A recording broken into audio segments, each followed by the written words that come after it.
testing revealed she did not have the BRCA gene mutations. When you found out you didn't have the BRCA mutation, I mean, what was your first thought? I thought, great, this is my breast cancer, maybe it was just a fluke.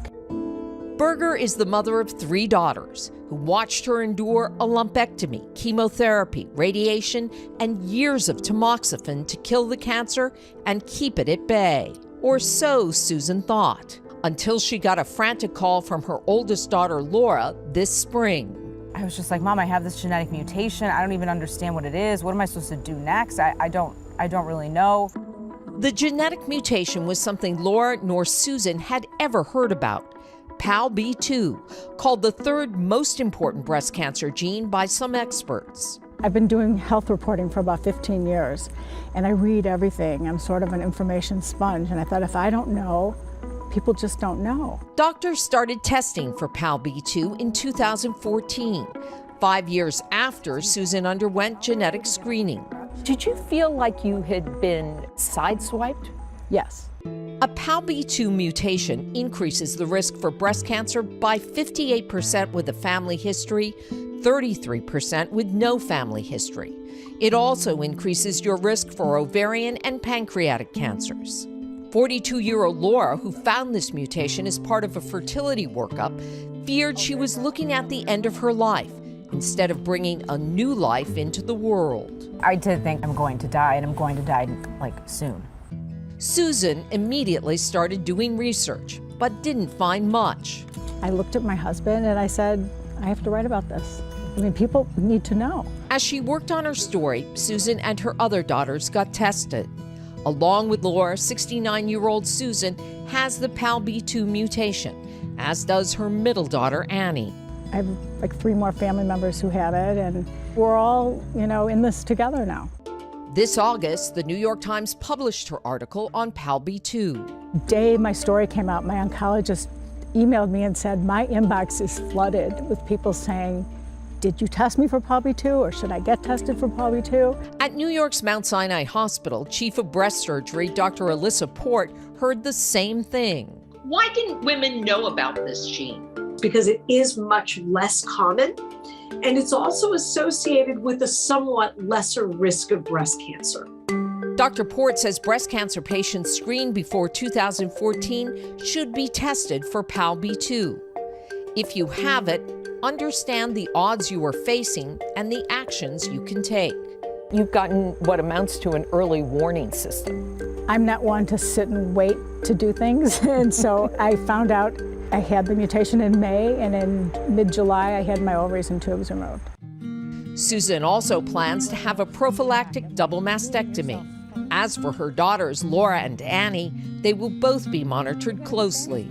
I feel like I've had a really good life. There's been tough times, and this is certainly one of them, but it's been okay. I always said to my kids, I'm still here. Hey, I'm still here. It's really good.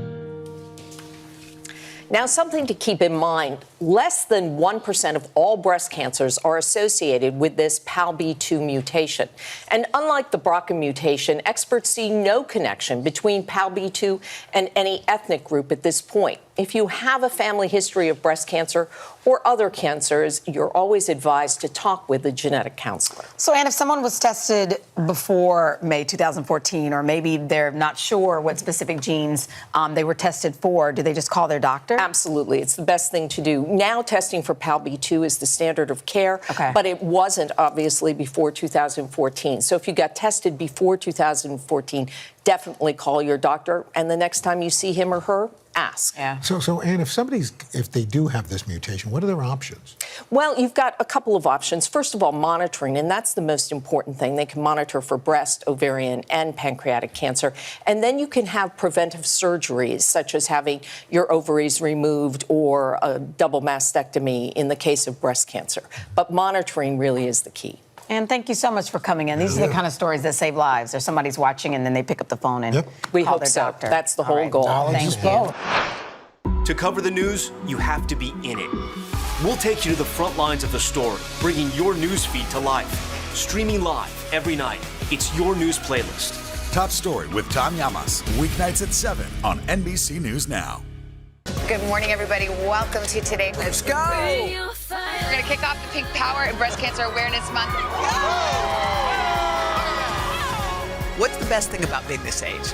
You have nothing to prove because you already proved it. What does it feel like to be in a city that you love so much? I am humbly proud that I stuck up for my town. We all have the honor of helping reopen the doors. Broadway is back! Sometimes the news can be difficult and overwhelming for kids to understand. Will coronavirus come back next year? So to help make sense of it all, we've created a newscast just for them. Man, you know a lot. We hope your family will watch Nightly News Kids Edition. The Meet the Press Chuck Todd Cast, free wherever you get your podcasts. For breaking news in our changing world, download the NBC News app. Grab your apron for a new podcast, Cooking Up a Storm with Al Roker. My forecast, yummy. Some of the best chefs spill the beans on family secrets to get you ready for Thanksgiving. This is fun. Bringing the heat for the holidays. Follow now wherever you get your podcasts. For breaking news in our changing world, download the NBC News app. There's a special place in Georgia that hopes to raise awareness and funds to help fight the disease. It's a garden where hope is in full bloom, and 100% of the proceeds go to breast cancer research. Take a look. There's just something about the zinnias. They're just so happy and bright. In the mountains of North Georgia, you will find Zinnia Happiness Farms. There, Colin carefully tends to her garden. They really do make you smile. They're easy to grow, and everyone is different. But there's more to these flowers than meet the eye. Each zinnia represents hope. I started Zinnia Happiness Farms about 5 years ago. I was in the garden cutting my zinnias, and I thought about my friend Andrea Snyder, who was a florist in Atlanta, and I thought to myself, she would really love to be here right now cutting flowers with me. At 38, she got breast cancer, and within 3 years, she was gone. Colin had several loved ones who faced the disease. Her sister Allison, their mother, and their grandmother. So I was thinking about these 4 women and what they had had to deal with. And I just had this vision to start a farm dedicated to women and men who have dealt with breast cancer and donate all the money to research. So I started charging $10 for every bouquet. Using the beauty of flowers to fight back against breast cancer. Growing up, Colin was always a giving person, always thoughtful of other people. When I got that diagnosis, your whole world kind of closes in on you. But frankly, Colin was the first person I called, and she said, you can do this and we'll get through it together. My sister sat through the 11 hours of surgery at the hospital and was at my bedside when I got home after 3 days, and coming up January, I'll be 9 years clean, so. It's stories like Allison's that bring new hope to the farm each week. I discovered it was more than just about flowers. It's just beautiful. And the more I participated, it made me appreciate my own blessings in life. It also fosters some unique friendships and fellowship while we're all together. When I first came here, I was just so overwhelmed. It's like a walking meditation through these flowers. They're great to take home and share with neighbors or fill my house. I've made new friends here. I see old friends here. I learned a good number of these women that were showing up every week are breast cancer survivors. I was diagnosed with it 31 years ago, and it's words nobody wants to hear. And to find out that, you're cancer-free and you're just going to go on with your life is amazing. To be able to come here, to be a part of this, is just very incredible. See, these new ones, they look a lot better. Sowing seeds of hope, Colin's efforts are a labor of love. There's tilling and weeding, lots of weeding. I have to say I couldn't do it without my husband, who runs the tractor. He's not good at weeding, but everything else he's great at. It started off pretty slow. Now we're in our 5th year, and every week I usually have 8 to 12 people. It really is becoming something that people like to do. Lilac? Is that a lilac? And with every new harvest, Colin believes we are closer to a cure. What I want people to know about breast cancer is that it's beatable, and every year they make great strides in research and medicine. Life can change in an instant, and every dollar is important. Well, I'm living proof that you can overcome this horrible disease. There's so much hope for the people who are just being diagnosed. And I do believe it will be eradicated in the future, I hope. I have a 22-year-old daughter who I pray that when she gets to her 50s that there's no more breast cancer and that's not anything she ever has to worry about. As a cancer survivor, Zinnia Happiness means so much to me. It's such a message of hope and strength. It is amazing to be here and be able to give back. My hopes for Zinnia Happiness is that other people are going to get this idea. I really feel that we can all bring beauty and happiness to the world in some form or fashion. So I think Zinnias are my way of bringing that happiness and beauty into the world. Today is now a podcast, available every morning. Listen wherever you get your podcasts. People really don't know what's going to happen. Nearly a dozen hours after the Eye roared ashore. More good people than bad people, I know, right? 5 seconds. 4, 3. There is some late-breaking news. 4 hours into the Iowa caucuses. Private Banner delivers. All right, it just did too.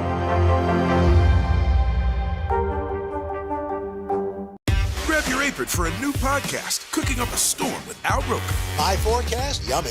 Some of the best chefs spill the beans on family secrets to get you ready for Thanksgiving. This is fun. Bringing the heat for the holidays. Follow now wherever you get your podcasts.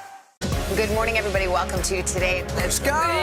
International Day of the Girl. The strength and courage of these women is remarkable. What's your message to girls who want to make a difference? Believe in yourself. You can make it happen. To cover the news, you have to be in it. We'll take you to the front lines of the story, bringing your news feed to life. Streaming live every night. It's your news playlist. Top Story with Tom Llamas, weeknights at 7 on NBC News Now. News is more than a headline. It informs, it inspires, and it still matters. To cover it, you have to be in it. And that's what we're going to do. Every night, we take you to the front lines of the story, where it's actually happening, with NBC News journalists on the ground from all over the world. We cover what you need to know and bring your newsfeed to life. In primetime and streaming live, it's your news playlist every night. Top Story with Tom Llamas, weeknights at 7 on NBC News Now. Today is now a podcast, available every morning. Listen wherever you get your podcasts. For breaking news in our changing world, download the NBC News app. I want other people who have cancer to not have to go through the same thing I went through. I think what I most want to convey today is that while the tragic death of a young boy to cancer may be the headline of this story, it is not the headline of his story. Walker's story is about a boy who had superpowers. 9-year-old Walker Beery had 3 superpowers. They were gratitude, courage, and love. Walker lived those things in a way like no one I've ever known. 2 years ago, Walker was diagnosed with medulloblastoma, a pediatric brain tumor. During one of his many hospital visits, he got a gift from another sick child. A girl came into my room and just gave me a teddy bear.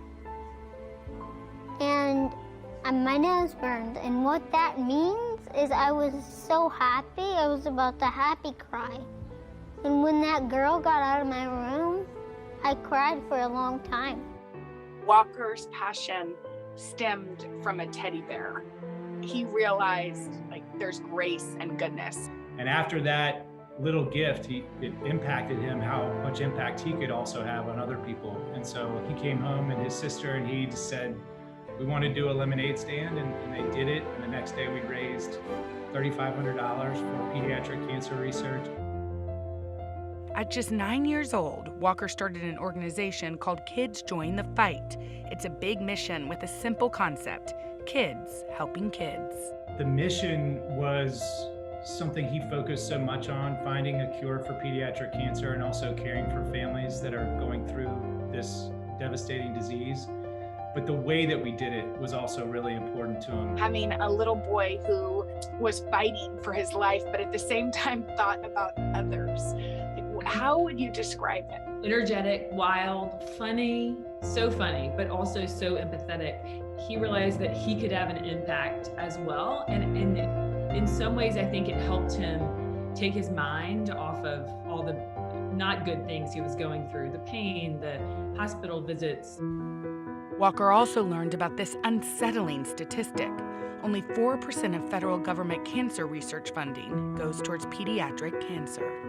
And that is reflected in the fact that the treatments Walker was offered were the same treatments Walker would have been offered if he got sick in 1992. We hope to play some small part in closing that gap. There's something so profoundly simple about his mission. And do you feel like that's why this is caught on? Because it's kid-led, kid-empowered, started by your little boy.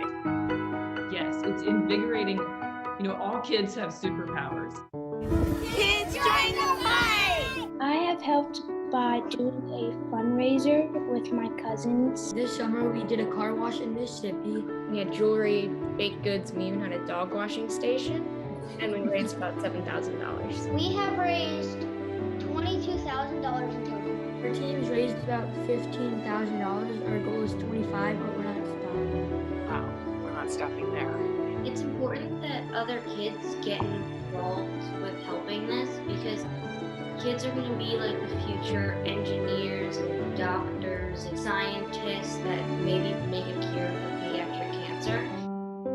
Before Walker lost his battle to cancer earlier this month, he had seen children from all over the country join his fight and raise nearly $500,000 for pediatric cancer. The word legacy, when we're talking about a little boy, is kind of a strange word to use, but at the same time, when I read about him, I bet that he is just so happy with what's happening. I hope so. I hope so too. And, you know, for our children can definitely become our heroes in a lot of ways. Our son is definitely ours. So Angel, what was the headline of your little boy's story? The headline of his story, I hope, will be this legacy. I hope that, you know, certainly too, through this foundation, we can continue to let him lead us in courage, in gratitude, and love. And in the words of the superhero himself, you can do really anything to raise money for cancer. Anything in the world. You just have to do something and get after it. And get after it. Don't you love that enthusiasm? And before Walker passed away, and he said that he wanted kids joining the fight. He set this goal, okay? He said he wanted kids in each of 50 states. He wanted fundraisers in all 50 states. And guess what? Just yesterday, they reached their goal. Oh. Isn't that just great? What a beautiful, beautiful, beautiful and story. I think if you want to help, you should. Have your kids do it. I want to get Puppy and Mila involved. Well, they say there's a great website. Anyway, it's on our website, hodaandjenna.com. Boy, what an inspiration. Those parents, wow. Don't you also, they're incredible, but also don't you love those 3 superpowers? Yeah, I sure Let's do. all live by those powers.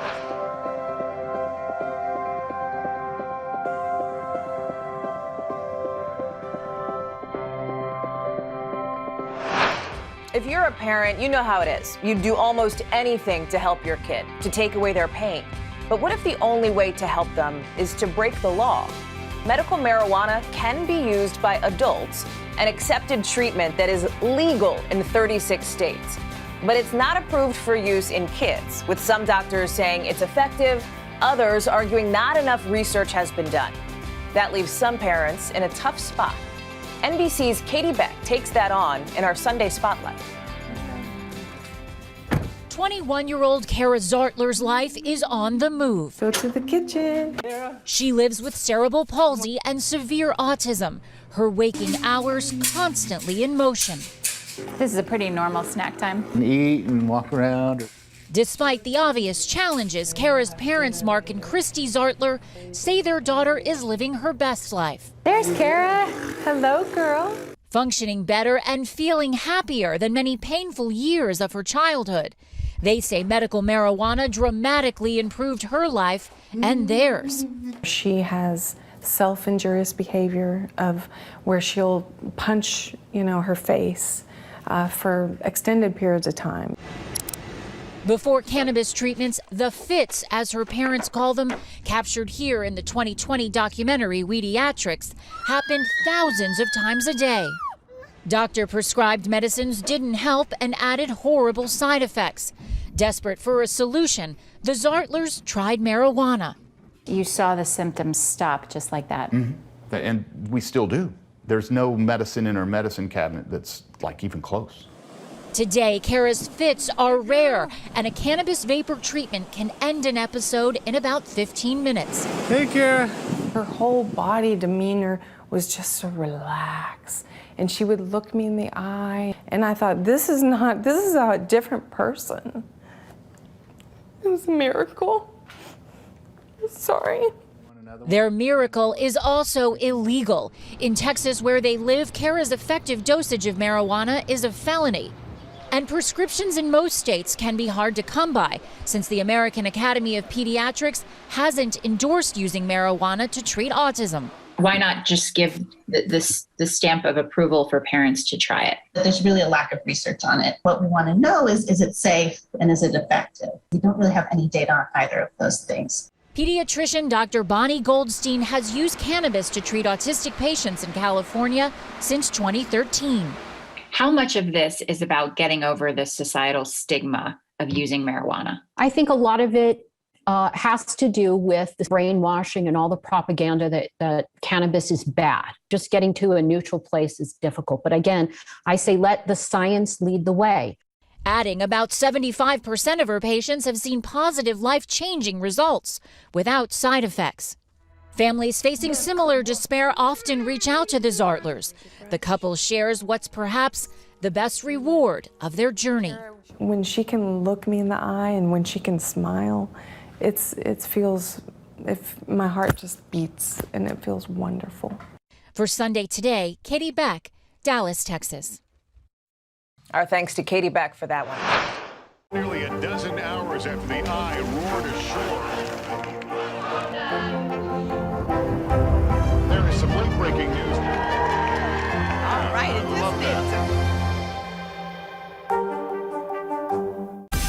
Make the most of your day with Today All Day. Get closer to all your friends at Today in a whole new way. Today in 30. We give you a mix of everything you love about our show in a mere 30 minutes.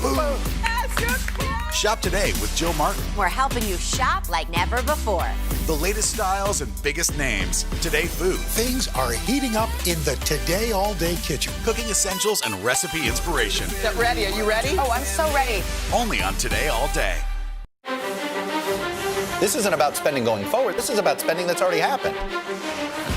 Do you accept the idea that we have a crisis at the border? The vaccine mandate. Is this going to work or is this going to backfire? If it's Sunday, it's Meet the Press. People really don't know what's going to happen. Nearly a dozen hours after the eye roared ashore. More good people than bad people, I know, right? 5 seconds. 4. There is some late-breaking news 4 hours into the Iowa caucuses. Private Banner and then Richard. All right, it just made too.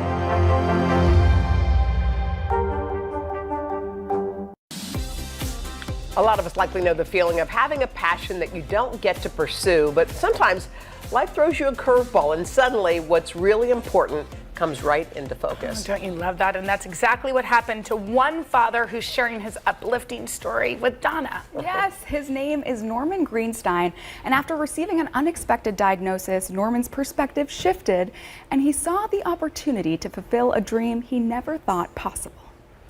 This is my Picasso Matisse. While Norman Greenstein's active lifestyle brought him to many landscapes, painting one was not in his initial plan. When I was 18, 19 years old, I just wanted to travel, but I didn't have money, so I joined the Air Force. He'd always been drawn to art, but was discouraged from pursuing it. For years, my notebooks from high school had doodles on them. So I was a doodler. A friend of mine got me an appointment with the dean of the art school, and I showed him my work, and he said to me, the problem with modern art is you could spit on a canvas and call it art. That's what he thought of my art. So I didn't do it. He put his dream aside and went about building a life. He married Phyllis in 1971, and they raised their children, Michelle, Gabe, and Stephen, in several cities across the United States and Israel, as Norm made a living as a social worker and Jewish community leader. Gabe, how would you describe your dad growing up? He was wonderful, and he always took care of our family, and I knew he wanted to be an artist his whole life, and I knew he had always put that on the back burner. Norm's life was full of activity and travel, but in 2008, a small twitch in his leg signaled big changes to come. I had a neurologist. He took one look at me. He said, you have Parkinson's disease. Initially, we were devastated, very concerned. When I was first diagnosed, my wife was my coach for a couple of years, and then she developed brain cancer, and she's in remission now. But from being my coach, I became her coach. I didn't have time to sit around and feel sorry for myself. I only had Parkinson's disease. It could be worse. It was at this point in 2013, during a hike with his son Gabe, that Norm opened himself back up to the possibility of art in his life. Where did this desire to start painting come from? I actually remember Gabe and I had a discussion on Crystal Mountain about art, and I really felt inspired by our conversation. Then I started painting. And he's been painting ever since, taking classes at a community college, producing hundreds of pieces, and having his art featured in local galleries. How does it feel to see your paintings hanging in galleries now? It's wonderful. And they treated me not as someone with Parkinson's, they treated me as an artist. It felt very good. My painting helped me because it gave me a focus. Before I was working, so I was busy with work, but now I'm busy with art. So being busy keeps you healthy. Keeping busy has included writing a book with his family about his painting. The title, Spit on a Canvas, The Journey of the Parkinson's Painter, a reference to his doubtful dean. I learned more about my dad from this whole process than I had actually really known him for the early parts of my life as a kid. I was just so stunned by how prolific of an artist and talented of an artist he became, and his excuse for that is he's painting on borrowed time.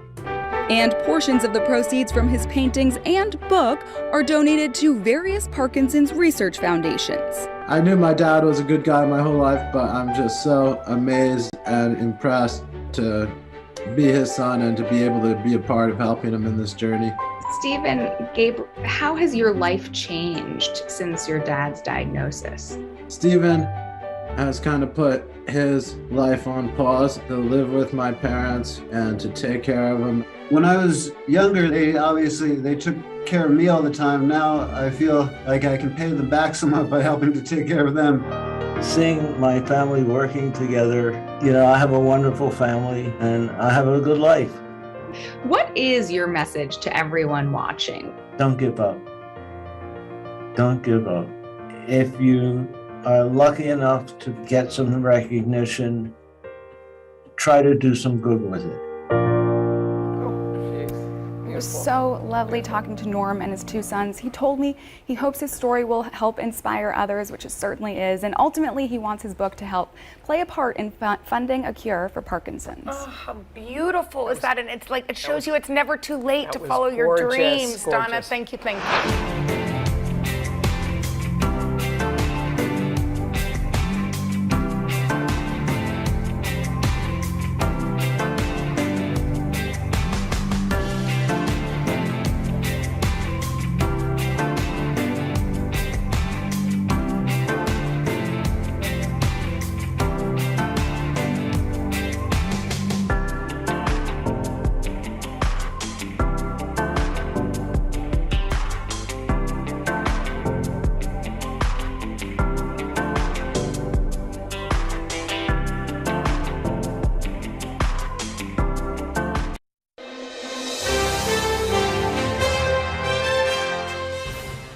righty. Well, hey guys, thanks for being here. We really appreciate it. The name of this show, Family Game Fight, it sounds a little aggressive. It's not a good name. That's what I said. I'm glad you pointed it out. There are a lot of flaws in the show. Yeah, this is but one of many. But yes, not only that, but it's very hard to say. Your muscle memory wants to say Family Game Night. So even Kristen, who I have to say, pound for pound, is the most accurate, precise speaker on planet Earth. When she has to do recording for movies and match her lips to the screen, one take. I watch it all the time. She's a master. She fumbled Family Game Fight because a you couple want to times. say Family Game Night, and that is the feeling of the show, because it's two families, and because they don't know each other, and you were building it up as a big, It's a battle. It's a battle. We added the word fight. We're still mulling over whether that was the correct. We're stuck with it. Yeah. Now we painted ourselves into a corner, and here we are. So what's the premise? What constitutes the fight, the battle? What are they playing? How are they doing this? Lots of games, lots of weird games. There's a game called Pie Rollers where Dax and I each get a mystery word, and we have to choose how many clues do we give you before you can guess the mystery word. And we basically bet, and then whichever family takes the bet, the losing family gets a pie to the face. That's a bad game. Well, they get multiple pies. Multiple There's nothing pies. that's bad in the show that doesn't also then occur a million times. Yeah. So, and what makes this game show, I think, much different is it originated from Kristen and I doing a bit on Ellen called Taste Buds, where we're blindfolded and I'm tasting a banana. Oh, they're yellow. They grow on trees. Monkeys eat them. Eucalyptus. Eucalyptus. Is what I said. Al, no. I said. No. That's a koala clue. So we played this game on Ellen, and it was just an unmitigated disaster for about 3.5 minutes. We are not in on the joke, but we were really fighting. And it's objectively the funniest thing we've ever been a part of together as a team. So we stood back from it. And we were like, it's pretty hysterical watching how frustrated we are with each other. What if this was a whole show? So what's different about our show is that we're also competing against each other. So we're the mascot of our team, and we go head to head nonstop. And we're trying to win, and each family that comes on, and it can be a pandemic family, a group of friends, anyone who considers themselves family. It doesn't have to be blood. The Manson family. Okay, that might end a little differently. Yeah. He said it's a dangerous show. And Dax is fighting for his family. I'm fighting for my family to win $100,000. And we're getting ice buckets dumped on our head and down our back. They hook up a tube in this game called Brain Freeze with a big ice watery chunk that has to go down your back and down your pants. And it is one of the most uncomfortable things I've ever done. And we did it 18 times in a row. Oh my God. It would seem, and correct me if I'm wrong, but that you're tempting fate as a couple couples have enough conflict without adding to it and having a national television audience watching. Was there any hesitation in doing this? I think what you're saying is it's arrogant, and you know what? You're dead right. It's very cocky of us to leave a house with a 6-year-old and an 8-year-old where we're already going to kill each other. And then we drive 12 minutes to Warner Brothers and then just do it for another 16 hours straight. Yeah. Hey, let's stress test this thing. Let's see what it'll bear. What we're really made of. Kristen, you mentioned, like some pandemic families, we're all coming out of this. Are there any lessons that we might have learned during the pandemic that you see with these families that show that they've learned something during this stressful time?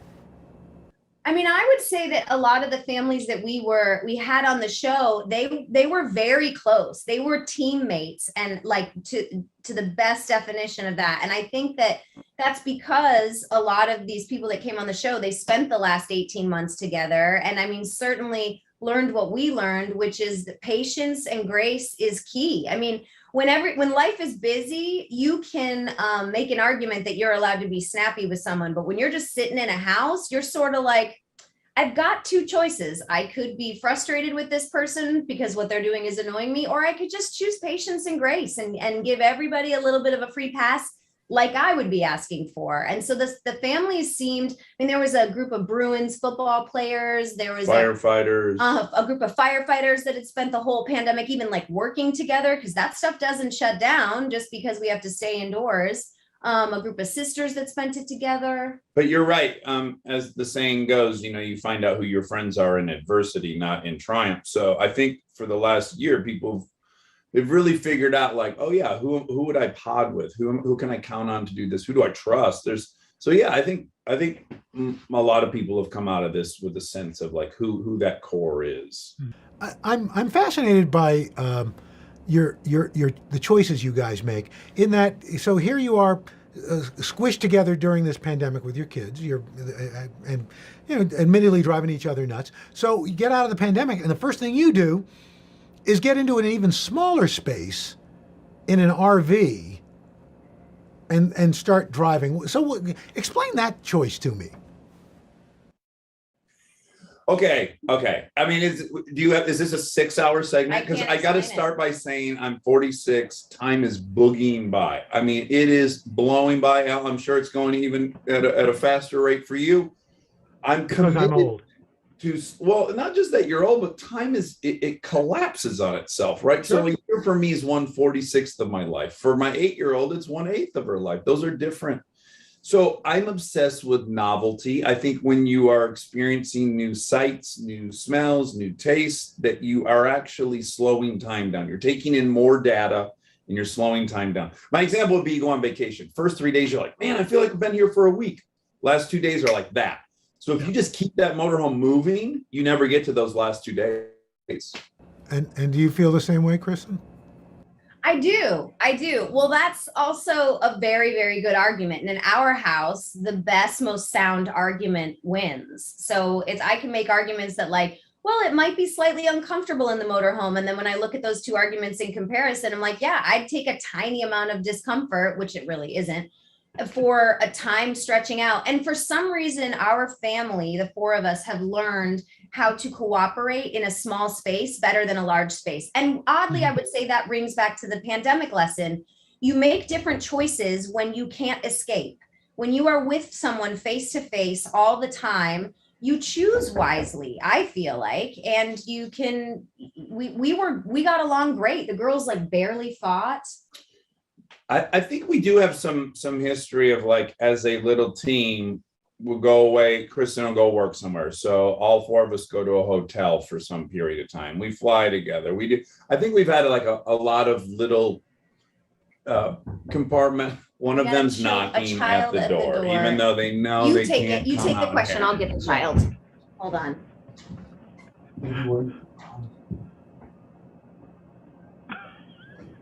I said, we're on TV right now. We're on the news. And she said, okay. And this, I'm sure, is about the doll's birthday. We found out yesterday that it's her doll's birthday, and now we have to order a cake, and she wrapped like 6 presents yesterday, and now we got to celebrate. She's taking it very seriously. Anyway. Wow. She's planning a Bacchanalia for this. But as teammates, as Dax was saying, because we travel as a family when he works or when I work, we support each other no matter how crazy the idea. So we will be celebrating Gloria, the doll's birthday this evening. Sometimes the news can be difficult and overwhelming for kids to understand. Will coronavirus come back next year? So to help make sense of it all, we've created a newscast just for them. Man, you know a lot. We hope your family will watch Nightly News Kids Edition.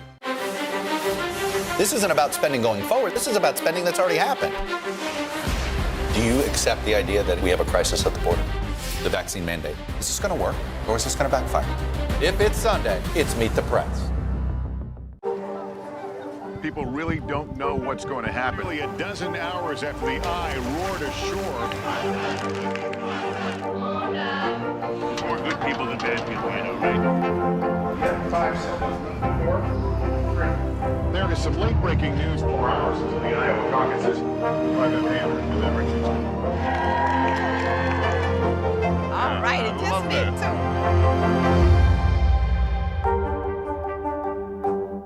Grab your apron for a new podcast, Cooking Up a Storm with Al Roker. My forecast, yummy. Some of the best chefs spill the beans on family secrets to get you ready for Thanksgiving. This is fun. Bringing the heat for the holidays. Follow now wherever you get your podcasts.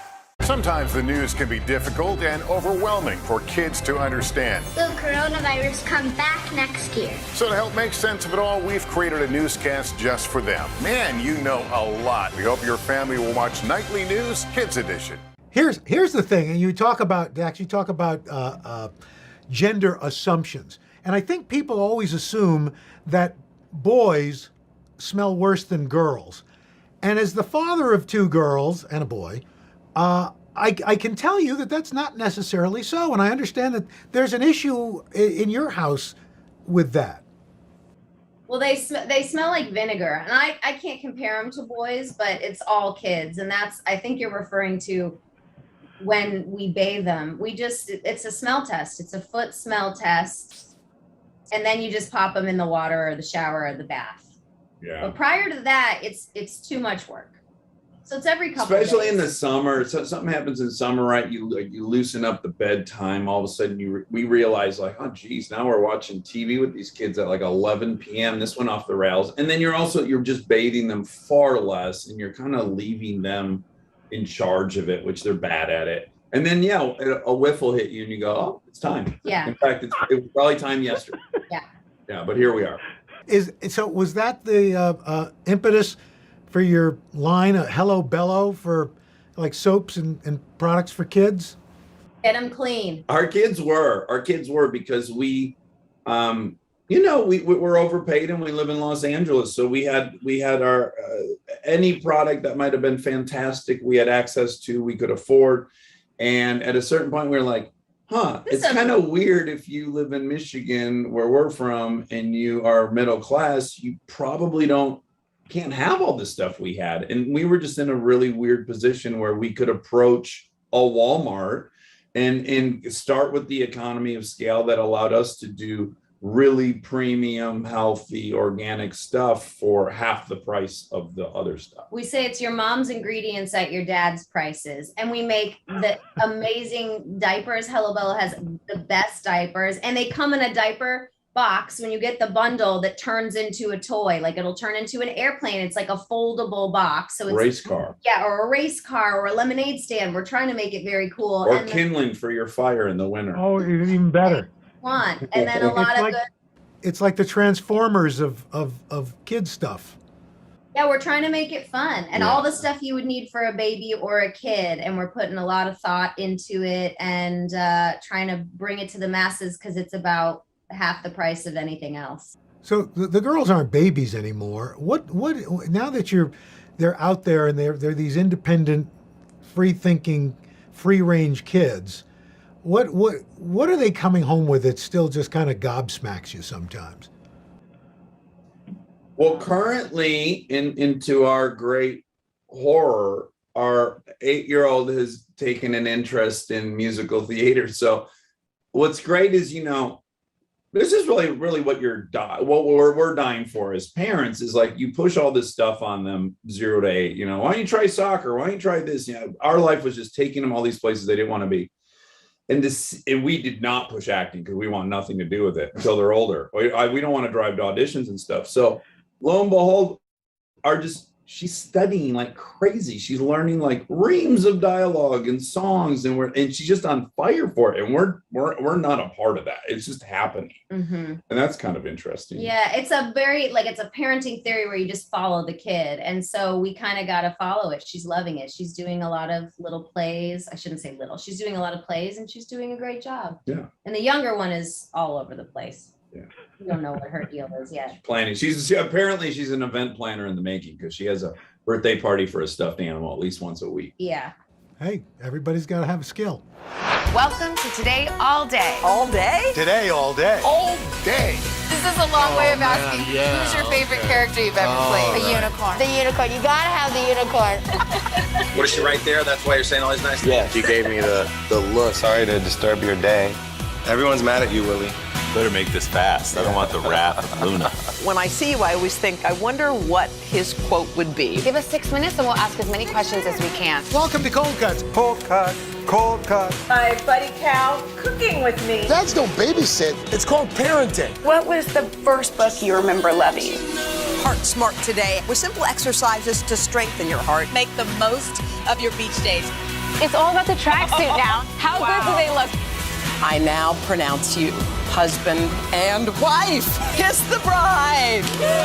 This morning, a story of people helping people. You've received tons of letters from people who have been inspired. Let's do the weather out. Okay. All you gotta do is say, it's cold, it's warm, it's raining, it's snowing. That's it.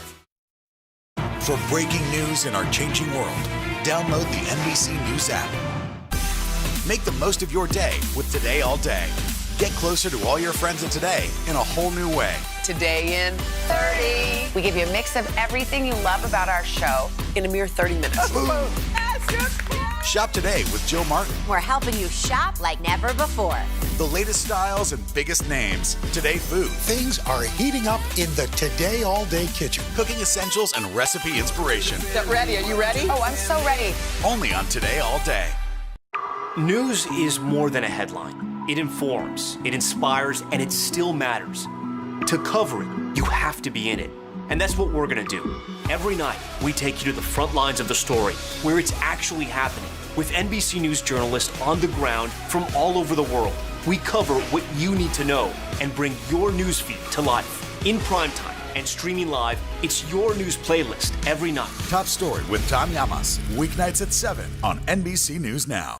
Good morning, everybody. Welcome to Today. Let's go! International Day of the Girl. The strength and courage of these women is remarkable. What's your message to girls who want to make a difference? Believe in yourself. You can make it happen. Sometimes the news can be difficult and overwhelming for kids to understand. Will coronavirus come back next year? So to help make sense of it all, we've created a newscast just for them. Man, you know a lot. We hope your family will watch Nightly News Kids Edition. Good morning, everybody. Welcome to Today. Let's go! International Day of the Girl. The strength and courage of these women is remarkable. What's your message to girls who want to make a difference? Believe in yourself. You can make it happen. The Meet the Press Chuck Toddcast. Free wherever you get your podcasts. For breaking news in our changing world, download the NBC News app. So your parents, your producers, your actors, actresses, your game show hosts, you guys leave this crazy life. Is there anything that you've got on the bucket list that you haven't done yet that you want to tackle? I'm recently obsessed with Formula One, so I do intend to go to see some races in foreign countries, which my lovely bride is going to facilitate because she took a movie in England and in September, and the conversation literally went like this. She said, so I was pitched a movie. It happens in England. It's going to be with my favorite singer, Ben Platt. It's short. I've already figured out what Formula One races you could go to. If you're in England, you could base out of there. Like, she came with the big carrot. And I was like, hold on a second. So I might get to go to Turkey to the Formula One race. And she said, yeah, I think that could happen. And I was like, you should take this movie. Sounds like a great movie. Because we do, when we take any work, we make decisions as a group. Like, nobody just something like neither of us would go to New Zealand for 6 months to shoot. It would just be crazy stressful on our family. So I knew I had to come up with a really good pitch if I wanted to do this movie. And thankfully he bit. And so, we'll be traveling safely this fall. I won't. I'm going to be juggling chainsaws the whole flight, Cal. But anything we haven't done, I don't think so. I don't know. We don't strategize, to be honest. It's pretty loosey-goosey around here.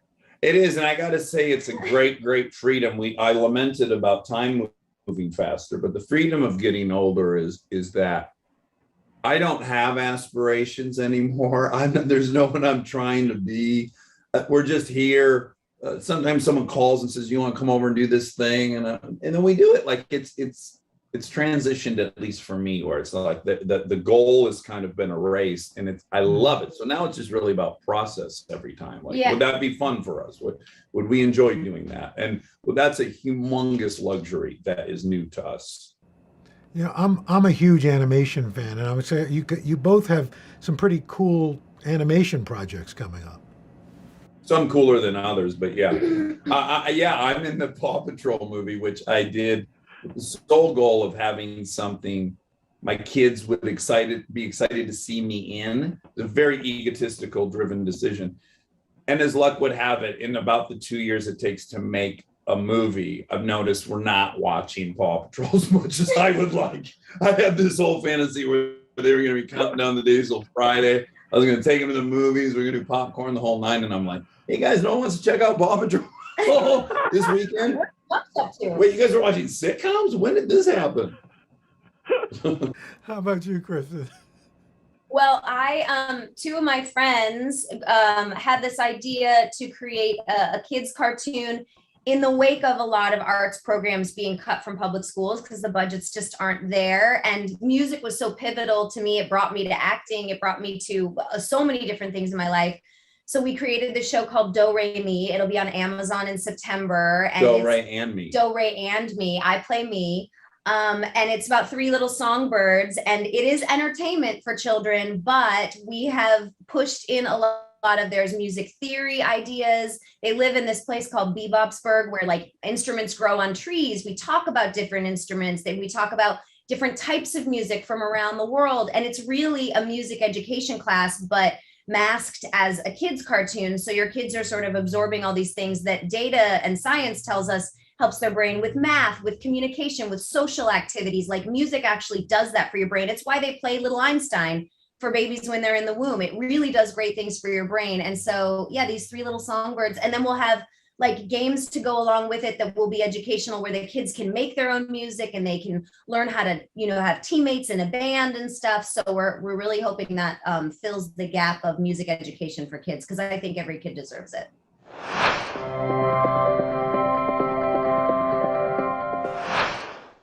News is more than a headline. It informs, it inspires, and it still matters. To cover it, you have to be in it. And that's what we're gonna do. Every night, we take you to the front lines of the story, where it's actually happening, with NBC News journalists on the ground from all over the world. We cover what you need to know and bring your newsfeed to life. In primetime and streaming live, it's your news playlist every night. Top Story with Tom Llamas, weeknights at 7 on NBC News Now. The Meet the Press Chuck Toddcast, free wherever you get your podcasts. Grab your apron for a new podcast, Cooking Up a Storm with Al Roker. My forecast, yummy. Some of the best chefs spill the beans on family secrets to get you ready for Thanksgiving. This is fun. Bringing the heat for the holidays. Follow now wherever you get your podcasts. Good morning, everybody. Welcome to Today. Let's go. We're going to kick off the Pink Power and Breast Cancer Awareness Month. What's the best thing about being this age? You have nothing to prove, because you already proved it. What does it feel like to be in a city that you love so much? I am humbly proud that I stuck up for my town. We all have the honor of helping reopen the doors. Broadway is back! Today is now a podcast, available every morning. Listen wherever you get your podcasts. The Meet the Press Chuck Toddcast, free wherever you get your podcasts. I love the title Queen Pins. I mean, it's perfect. Tell me about this. It's a baller title. Well, it's a true story about these suburban housewives who felt down on their luck, started a counterfeit coupon organization, and they laundered $40 million. And you can read about it in the news. And Aaron and Gita, these beautiful filmmakers, who's a husband and wife team, made it into a script. And I shot it with Kirby Howell-Baptiste, who's one of my favorite actresses ever. This is project number 5 with her, and I will continue to work with her. So it was really fun. It's got Paul Walker Hauser, Vince Vaughn, and it's just a really fun Queen Pins comedy about these girls trying to evade the law and make some money. And I had so much fun doing it. And Dax, one of the great pleasures of technology of these podcasts, and your podcast time in and time out is really, it's like this whole other version of you, yet it is you. Are you surprised at how much people love this podcast? I mean, it really is something that it seems like maybe you did on a lark, but my gosh, it is terrific. Thank you so much. It's a humongous surprise. The trajectory of my working career has been work really hard for a couple years and then have the movie come out on Friday and then want to die on Saturday. So that's my work reward muscle memory is a little skewed. And so yeah, to do something that I worked less hard on and that was really successful is very disorienting. I don't know. But I will say, I think any credit that I could take, I would just have to give it to AA, because I think my original goal in the podcast was like, oh, I get to go to these meetings every week. It's all men. They're sharing openly. They're admitting their character defects, the ways they've erred and what they learned from it. And I'm picking up all this stuff. And the level of vulnerability and honesty and support is so unique. Why doesn't everyone get to experience this? Why does one have to go be an alcoholic to have this peer experience? And so that was kind of the North Star of the podcast. Like, oh, what if we could do this in public? What if I could start first and go like, oh yeah, all these things happened to me and this is how I did it. And I messed up this way and get the ball rolling that way instead of like, how'd you win that Oscar? Boy, you were great. Like, I think there's some other conversation to be had that is not unique to AA, but it was seemingly unique to the podcast space. So I think that's why. Well, I think the honesty of it and the just almost, and I don't mean this in a negative, but the rawness of it is something that we're just not used to in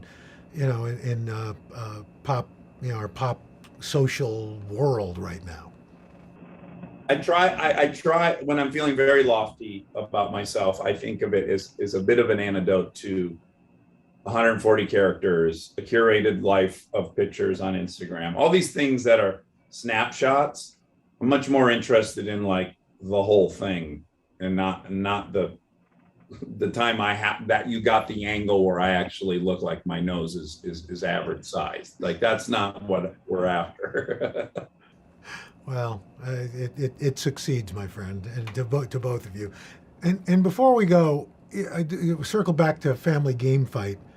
What was it like? I mean, did you enjoy working together? More than ever on this one. We just in general enjoy working together because, and we've said this before, so I sound a little inauthentic, but in life, every day there's 9 options for us to disagree. We don't have a common goal. We don't want to eat at the same place. We aren't in the mood to watch the same TV show. We don't have the same opinion on what we should do with the kids as parents. It's just a nonstop waterfall of compromise. When we work together, it's this rare bubble where we have the exact same goal. Like we want the show to be great. And then even more than that, it's rare, I think, for partners in a marriage to be the benefactor of their partner's genius. So if I'm out on stage in this game show, it's on my shoulders and it's on hers.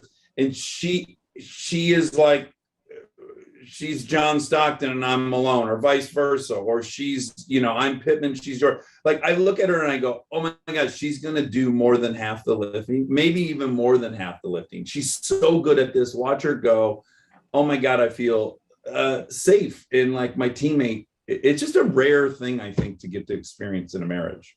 No, it was beautiful. But yeah, he's also said before, you don't get to go to work with your partner and see them thrive. If your partner is an accountant, you don't get to go to work and see them do a spreadsheet or add numbers. Yes, smash a spreadsheet. But we get to go to work and see each other be a sort of in our element and be our best. And it's also the safety net as an actor to have someone you trust so much next to you. So having a common goal mitigates any sort of arguments that could happen or compromises because we're just on track with a common goal. And that's something really beautiful. And we always come home feeling very grateful for each other. Yeah, some people go away to like nice hotels for a week to rekindle, and we go shoot for 90 hours and we come out thinking like, yeah, I picked the right one. And you get paid. That's right. That's right. Oh, guys. And Dogecoin, which we regret. Oh, well, but it's a cute little dog. So. It is. I think that's what got us. Gets everybody. Guys, thanks so much. It's great to see you. Thank you, Al. A lot of fun. Yes. Yeah. Yeah. Thanks.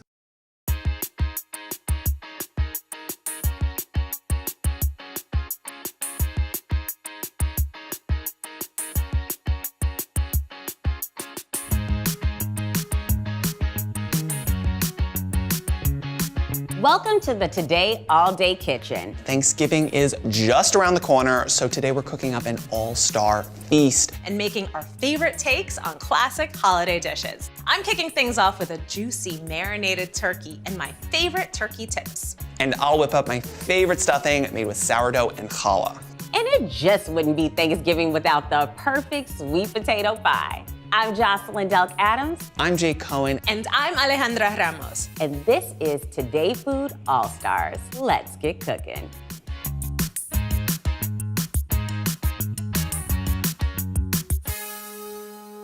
This turkey recipe is based on how my mom made our family's Thanksgiving turkey. Growing up Puerto Rican, our main attraction at holiday dinners was always pork. But one year, my mom decided to use that same citrusy marinade for turkey. And trust me, it works. Marinating can help keep a large bird nice and juicy, even through the long cook time. All right, so the star of this dish is the marinade. It's super simple. All we have to do is add every single one of our ingredients and let the blender do its work. We're gonna start off with an onion, and all we're gonna do here is quarter it and peel it. Really, really simple. Next up, I'm using a red bell pepper. You can swap in green, orange, or whatever you'd like. Now it's time for the garlic. This wouldn't be a Puerto Rican recipe without a lot of garlic. So we've got 16 cloves. Now we're gonna add a cup of olive oil, and that is gonna be enough to kind of get us started. And let it go. All right, that's already looking fantastic. Matches my dress. We're gonna add a little bit of cilantro. Now we're gonna add a little bit of that citrus. So for this, my mom growing up would use Seville oranges, which are also known as sour oranges, but they can be a little bit hard to find. So an easy swap is to just use 2 regular oranges and then the juice of 1 lemon. That way you get that beautiful tart citrus juice. Now we're gonna add some fresh lemon juice to it. Let's get that going again.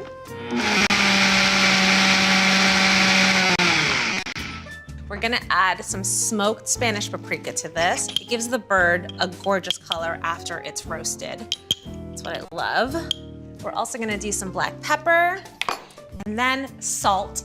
Always so key. This is what dials up the intensity of flavors. A 1/4 cup of kosher salt. I know that sounds like a lot, but trust me, it's what you need for this bird.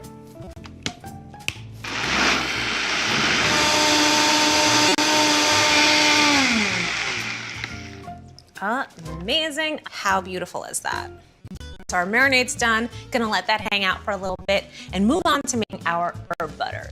So for this, we're using fresh oregano and thyme, but of course you can use any kind of herbs that you want. So for this, we're using a softened salted butter, which makes it really easy to incorporate those fresh herbs. You just kind of want to mix it up, mash the herbs in so it's nice and evenly distributed. And because you know I love my paprika, we're gonna add 1 tablespoon of it. This is gonna add flavor, but also color. Perfect. Okay, so now that the butter is prepped, it's time to bring out the guest of honor, our turkey. When you get a turkey at the store, it's usually wrapped up in plastic. You want to get rid of that. For this, I like to use just some paper towel just to pat it dry, get rid of any juices that are on the turkey. Some turkeys come with giblets and the turkey neck inside, so you wanna make sure you check. If it is there, you can just take that all out. Now we're gonna add the herb butter that we made. And I just like to go a little bit at a time, kind of slip it in there and use your hands to press it in and around that breast.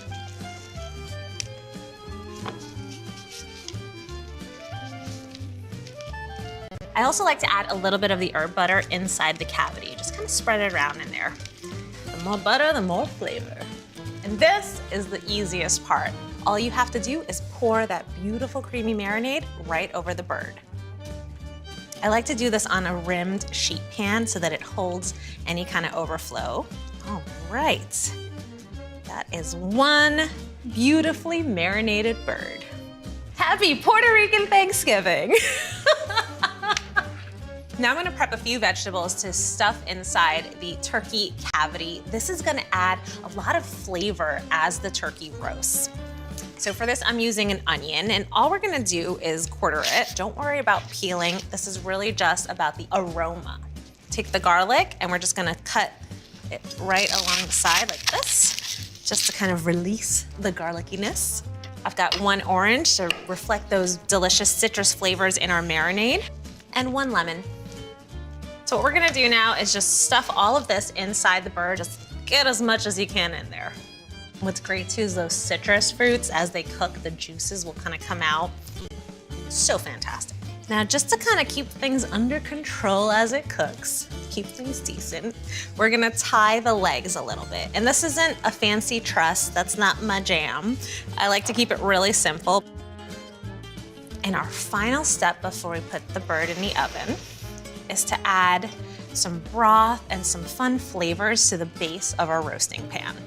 I'm gonna do about 3 cups of broth, and you can use any kind that you want. Chicken, turkey, beef, whatever you have, and some orange juice to, again, kind of pick up those beautiful citrus flavors in the marinade.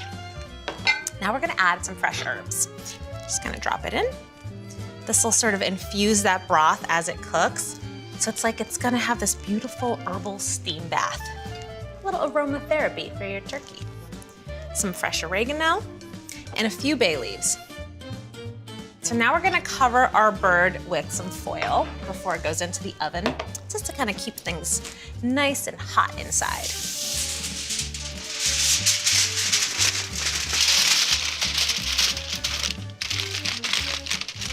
We are gonna roast this turkey at 325 degrees for a total of 4.5 hours.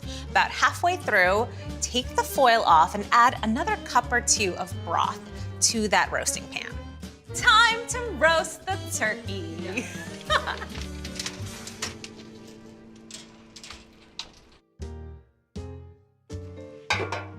All right, so our turkey is fully roasted. I've got one little finishing touch. I like to glaze my turkey with some guava jam.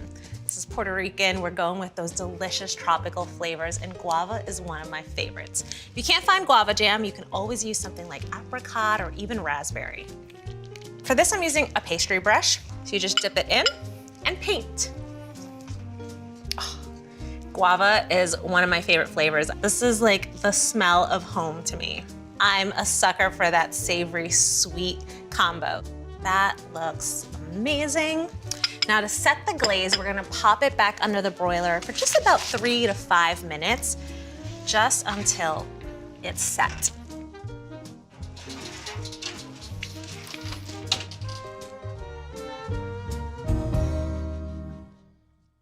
News is more than a headline. It informs, it inspires, and it still matters. To cover it, you have to be in it. And that's what we're gonna do. Every night, we take you to the front lines of the story, where it's actually happening, with NBC News journalists on the ground from all over the world. We cover what you need to know and bring your newsfeed to life. In primetime and streaming live, it's your news playlist every night. Top Story with Tom Llamas, weeknights at 7 on NBC News Now. People really don't know what's going to happen. Nearly a dozen hours after the eye roared ashore. More good people than bad people, I know, right? 5 seconds. 4, 3. There is some late-breaking news 4 hours into the Iowa caucuses by the Andrew deliberations. All right, it just did too. Sometimes the news can be difficult and overwhelming for kids to understand. Will coronavirus come back next year? So to help make sense of it all, we've created a newscast just for them. Man, you know a lot. We hope your family will watch Nightly News Kids Edition. For breaking news in our changing world, download the NBC News app. The Meet the Press Chuck Toddcast, free wherever you get your podcasts.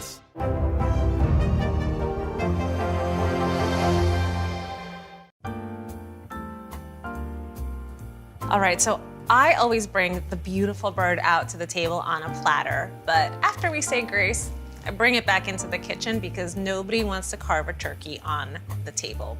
You really want to be able to do it in the kitchen where you can have much more control over the bird. I like to start with the breast, and I let the breastbone in the center be my guide, cutting slightly either to the left or to the right to get that beautiful piece of the turkey breast out. And so you just sort of run your knife along and then use your hands to pull the meat as you cut. Once you hit a point where you can't go any further, you can come in from the side and then pull that breast meat off. So you can just cut it against the grain on the bias, just kind of going in into beautiful little slices. So I always like to get a little bit of the skin with the meat. So good. I'm getting all of those flavors in that marinade, everything I want in my Thanksgiving turkey.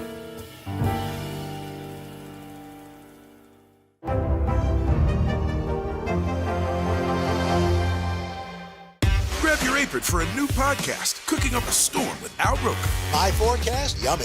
Some of the best chefs spill the beans on family secrets to get you ready for Thanksgiving. This is fun. Bringing the heat for the holidays. Follow now wherever you get your podcasts.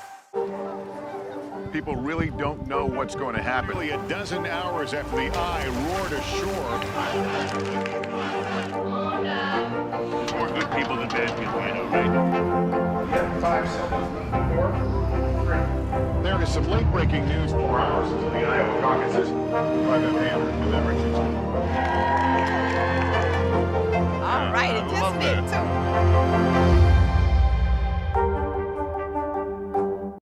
For breaking news in our changing world, download the NBC News app.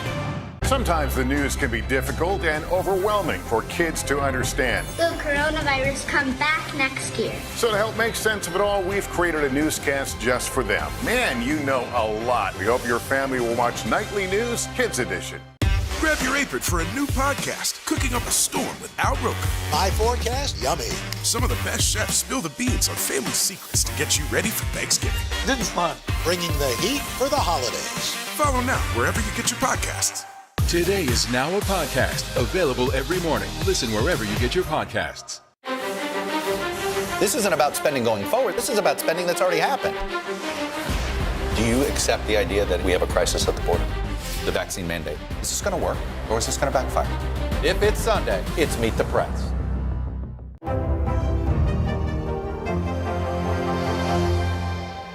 Today is now a podcast, available every morning. Listen wherever you get your podcasts. For breaking news in our changing world, download the NBC News app. Growing up, one of the best things my mother would make at Thanksgiving was her stuffing. The only thing was she would use like whole wheat sandwich bread, which is kind of basic. I still love you, Mom. I adore your stuffing, but I wanted to kick it up a notch by using some more flavorful breads. The only thing I did keep was her secret ingredient, which is apples. It had such a gorgeous sweetness. Honestly, the stuffing isn't just great for Thanksgiving. You can make it any time of year. So let's get started with our bread. I love sourdough because it adds really great flavor and structure. I think a key part that you need to know when you're making stuffing is the balance of breads. I'm using something with some structure and something that's a little bit softer and more buttery. You want that combo of both because no one likes mushy stuffing. So I'm slicing this into 1-inch kind of thick planks. And then from there, you don't have to get so precious. You just want to take your slices and then start to tear it into 1-inch pieces. Just like that. Don't get crazy, it's gonna be great. I have 2 sheet pans here, and we're just going to spread them out. A little bit of an arm workout. And this is actually one of the parts of the recipe that I would always help my mother make growing up. Challah is my favorite bread ever. It's super soft, super luxurious. It's gonna add so much richness to your stuffing. We have our sourdough challah ready to go into the oven. Preheated oven, 300 degrees. We're just gonna bake it for about 15 to 20 minutes. You don't want dry. We just want it to be like on its way to becoming croutons. Now let's chat vegetables. We have 3 leeks here. Alliums are the base of almost any recipe, but for Thanksgiving, I find that leeks really give that Thanksgiving vibe you're looking for. They're a lot more delicate in flavor. Here's the deal with leeks. You gotta clean them really well. The easiest way to do that, took off the tops, we're gonna take off the bottoms, and now we're just going to slice them lengthwise. Reveal these beautiful layers. This is where all the sand and dirt gets caught. I'm gonna pop it into a bowl of water, and you just wanna go through and start to get it nice and clean. We're just going to thinly slice these. Think about like 1/4-inch slices. Put it to the side, and what that means is we're going to use 2 carrots, 2 parsnips, and 2 stalks of celery. We really want nice, like little bite size. Not too small, not too big. I'm looking for a nice small dice. And we're gonna start to build this all in one bowl. Parsnips. They are one of my favorite vegetables. This is one of my favorite ingredients to use in all of fall because it's super cozy. It's got that real nice depth of earthiness, a bit of sweetness. I've got herbs. I'm using thyme and sage today. We're adding just enough to perfume the whole dish. Everyone is very different in terms of their love of garlic. I'm not gonna lie to you, I've used 8 before, 10. I love a lot of garlic, so you really can kind of do this to your own vibe. Last but not least, we're gonna do a 1/2 cup of minced parsley. Just grab a nice handful and we're gonna run our knife through it. Now that our parsley is minced, the last thing we gotta do is chop up an apple. This is the one thing that my mother taught me, and that is the secret to a great stuffing: apples. It's gonna add that perfect sweetness, that punch of fall. And the one thing I want you to know is that a Honeycrisp is the supreme variety. But what I love about these is they don't brown really quickly. It's gonna be nice and bright and still add all of that gorgeous sweetness. Our bread is toasted. I'm gonna let that cool slightly, but meanwhile, we're gonna start sauteing our veggies. Got a pan here over medium-high heat. We are going to melt a full stick of butter. It's Thanksgiving, you gotta treat yourself. Definitely not a time for diet food. But butter, I mean, who doesn't love butter? Our butter is melted and bubbling. You do wanna make sure it's nice and hot. Not burning, not browning yet, but all melted. We're gonna add in our leeks. We're cooking down our leeks until they are nice and jammy. Sounds cute, but really it's a scientific term. They are going to release all of that beautiful sugar, which is going to caramelize, and then it's gonna really look like jam at the end. I warned you that leeks are quintessential for the aromas of Thanksgiving. Butter, leeks, right now, I already smell stuffing. I'm telling you, this is the most important thing, especially when your guests arrive. They're gonna smell your kitchen. It's gonna be so delicious. And we are going to keep going and add all of our chopped veggies. We have our carrots, parsnips, and celery. We're starting to cook these vegetables, but we're not looking to fully cook them. At this point, let's start seasoning. I think that too often people do not season as they go. It's such a crucial aspect to make sure that everything tastes seasoned and not salty. There really is something magical when like garlic hits a hot pan. And just like that, we're done with our cooking. Our vegetables are sauteed. I'm gonna let these cool down for a little bit. Why do you want them to cool down? It's all going back in the oven. That's because we're gonna be tossing this up with our hands. You do not want to burn yourself. Y'all ready to toss? It's the sound of crunchy bread. This is where the magic starts to happen. Let's go in with these veggies. Get every last bit of butter. We got our Honeycrisp apple, parsley, 2 cups of apple cider, and then 2 cups of vegetable stock. We got the stock, we got the vegetables. We need something to brighten this up. Cut through all of that richness, and I find that a tablespoon of apple cider vinegar is just gonna help add a little bit more balance. Half a cup of heavy cream, more richness, more custardy goodness. We're using 3/4 cup of nuts. Last but not least, we have our eggs. You want to be not delicate. We're not trying to obliterate the bread, but we do want to start to squeeze in all of these juices and get it kind of homogeneous, because really, like, you don't want your stuffing to fall apart as you cut into it. I have a 9x13 baking dish. You could use ceramic, you could use glass, you could use something that is an heirloom from your grandmother, anything that's going to hold this stuffing. I've bumped up the temperature to 375, and we're gonna bake this for about 50 to 60 minutes till it's beautifully golden, cook through. Your whole kitchen's gonna smell even better.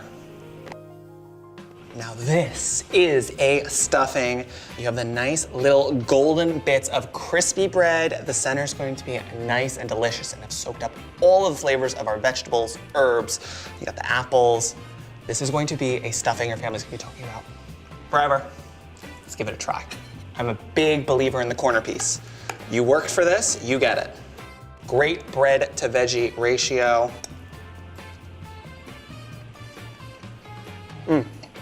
It's like if Thanksgiving was wrapped up into a bread pudding and really, really, really, really given like a warm hug, it's this stuffing.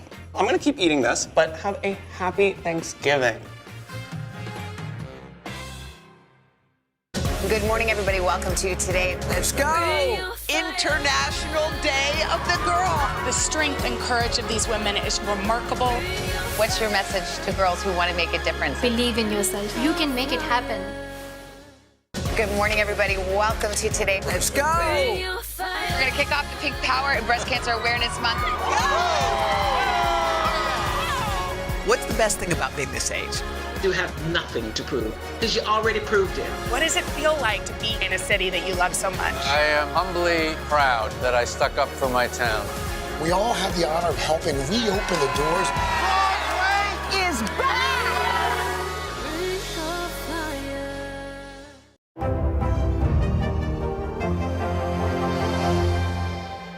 Good morning, everybody. Welcome to today. Let's go! We're going to kick off the Pink Power and Breast Cancer Awareness Month. What's the best thing about being this age? You have nothing to prove because you already proved it. What does it feel like to be in a city that you love so much? I am humbly proud that I stuck up for my town. We all have the honor of helping reopen the doors. Broadway is back! Today is now a podcast available every morning. Listen wherever you get your podcasts. For breaking news in our changing world, download the NBC News app. In my family, there is no Thanksgiving without a really good sweet potato pie. And I mean, it's so good, you might as well forget about the turkey. Dessert is what everyone wants anyway. Am I right? I am taking a classic sweet potato pie to the next level because my recipe is full of indulgent fall flavors with an extra dose of everyone's favorite campfire treat. You can't have an amazing pie without an amazing crust. You gotta have that incredible, delicious graham cracker. So I'm gonna add this right into our food processor.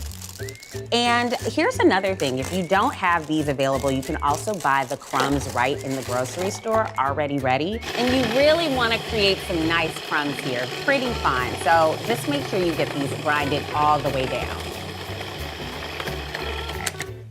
All right, so once you have it all grinded up, we're just gonna add this directly into a large mixing bowl. Get all our crumbs in there. And then I'm gonna add a little bit of granulated sugar. And then we're just gonna whisk all of this together. We wanna make sure that we combine that sugar so you taste it in every single bite of this pie. And once you have a nice mix on that, we're gonna add some melted butter in here so we can actually start to bring this crust together. You can add whatever butter you have in the fridge, y'all, and I know you have plenty of butter for the holidays. And then I'm gonna use a spatula to start to combine everything. We wanna make sure that we moisten all of the graham crackers so it'll stick together and adhere really well. And you can sort of test it by just sort of sticking your finger in, and if you see it starts to actually stick together, it's ready to go. So I'm gonna dump this into a 9-inch pie plate. And then this is when your hands get a little dirty. I'm gonna start to press this right into the bottom of the pan. And just work your hands around and make it as even as possible. It doesn't have to be perfect, so don't worry about messing it up. Once you have your pie crust set up in your pie plate, it's time to bake it off. You wanna make sure that this sets up and gets a nice golden color. Our pie crust is ready to go in the oven at 350 for about 10 minutes. Okay, so our gorgeous pie crust is out of the oven, and look at that golden color. I mean, it really just looks so beautiful. We're going to let this cool for a bit while we start working on our filling. So, of course, if you have sweet potatoes for the holidays, you could actually just bake them until soft and use that as a nice substitute as well. But for the ease of this recipe, you can just grab a can of this and it's gonna make your life so much easier. So I'm gonna add this to our mixing bowl. Get all of that in there. And this is crucial because you do not want to use cold eggs for this recipe. You want to make sure that they are room temperature so your pie filling will set up perfectly.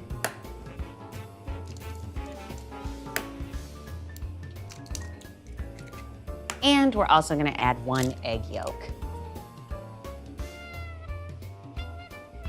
There we go.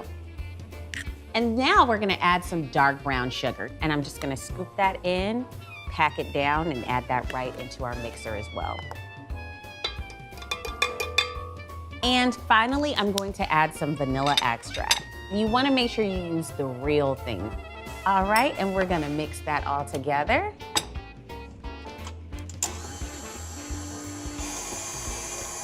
First, I'm going to add in some cornstarch. And then I'm also going to add in some ground cinnamon. I'm also going to add in some salt. I want to add some cloves, some nutmeg, and some ginger. And seriously, your kitchen is going to smell fantastic. All right, get that nice and mixed in. And then finally, we're going to add in some milk and also some heavy cream. Now, this pie batter is going to seem a little bit thin, but do not worry about it. It's going to bake up like a dream. This is a super deep pie plate, so we're able to get all of the filling in here. I cranked the temperature up to 375 so we get this nice setting of the pie. And we're gonna bake this for about 50 to 55 minutes and then check on it about halfway through. Now our beautiful sweet potato pie is out of the oven and I've been letting it cool for about 3 hours. And now we're gonna get started on our chocolate ganache, which is going to go right on top of it. So I'm gonna start with our chocolate chips and I'm gonna add that into our mixing bowl. And then I also have some heavy whipping cream. And that's all it is, y'all. Super easy. And this is going to go into our microwave so we can let that chocolate melt down. So now we're just gonna whisk all of the ingredients together until smooth. This smells amazing. So you wanna let this cool for maybe about 10 minutes and then you can add it to your pie.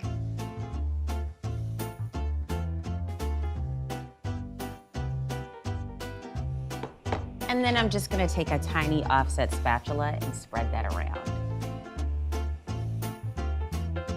Okay, we've got our graham crackers, we've got our chocolate, and now it's time for our marshmallows. I'm just gonna start adding these right to the top. Have fun with this. I just went with a super classic approach here. I went with just some jumbo marshmallows. I just love how organic and fun this feels, and you know, it really does seem like you're by the campfire. You can also just grab one right off of the pie and just eat it for a snack. You know, win-win. But not quite complete because we've got to torch these babies. Now, kitchen torch. Most of you may not have this at home, but if you do want to invest in these, it's so much fun.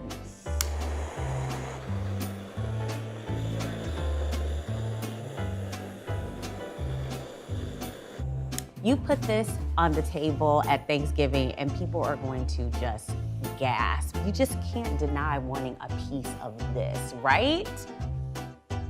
Got that chocolate with that mix of those fall spices and that filling, and then that graham cracker crust is just so perfectly crisp. This recipe is so perfect for Thanksgiving, and I hope you have a wonderful one.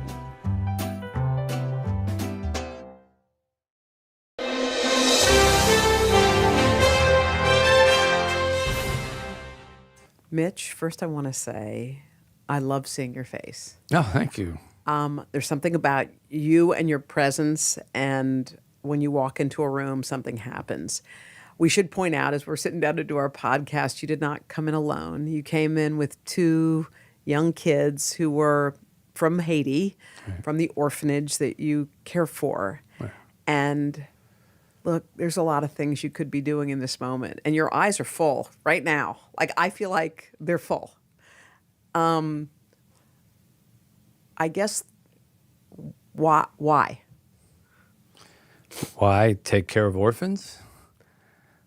Because they're orphans. Mm-hmm. These kids that I have with me, one's 15 and one's 16. They've been with me since they were 4 and 5 years old. Oh. So, for me, they are my children, and there's 53 of them right now.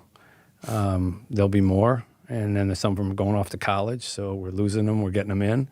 But I don't know, Hoda, I mean, sometimes things just fall in front of you, and it wasn't like I was looking to do this. I'd never had any experience running an orphanage before, that's for sure. I just happened to be down there, and I happened to be at that place, and I happened to ask the guy who had been running it, how come the kids aren't eating? There's no, we're building all this stuff for you, and the kids aren't eating. And he said, well, I don't have any money to operate this, and I'm 84 years old. And, Wow. and in one of those moments, I said, well, I could probably do this. How hard could this be? And he said, thank you, Jesus, hallelujah, here it is. And I've been running it ever since. Okay, I want to get to the orphanage. I was just so struck by the fact that that's how you walked in here. Well, they wanted to meet you. And they were such, what wonderful children. This is their first time out of the orphanage. I mean, they all said to me, we've never slept anywhere but here in our beds, because, they came at 3, 4, 5, they don't really remember. And I said, well, you're going to sleep someplace else. And when I told them we were coming to New York, I said, just get ready, because you're not going to have seen anything like this. Right, there's a lot. There's a lot to take in. It's a lot, yeah. I just want to take it back, because I feel like you're like full of life lessons, and you write about a lot of them in your books. And I feel like we're all kind of hungry for something, for purpose and meaning, for more than what we do. And the old you was a guy who was like a lot of people who I know.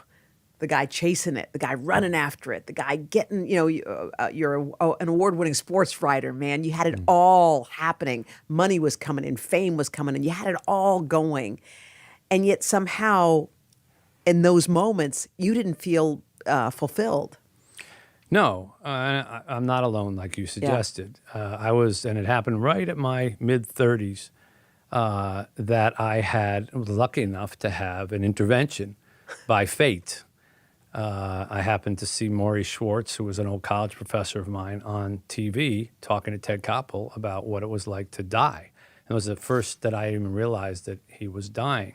And I did not understand it at that moment, but when I look back on my life, that was God or fate sending me like, okay, we're going to put a stop sign right in front of you right now, and you're not going to be able to keep going forward. You're going to have to turn.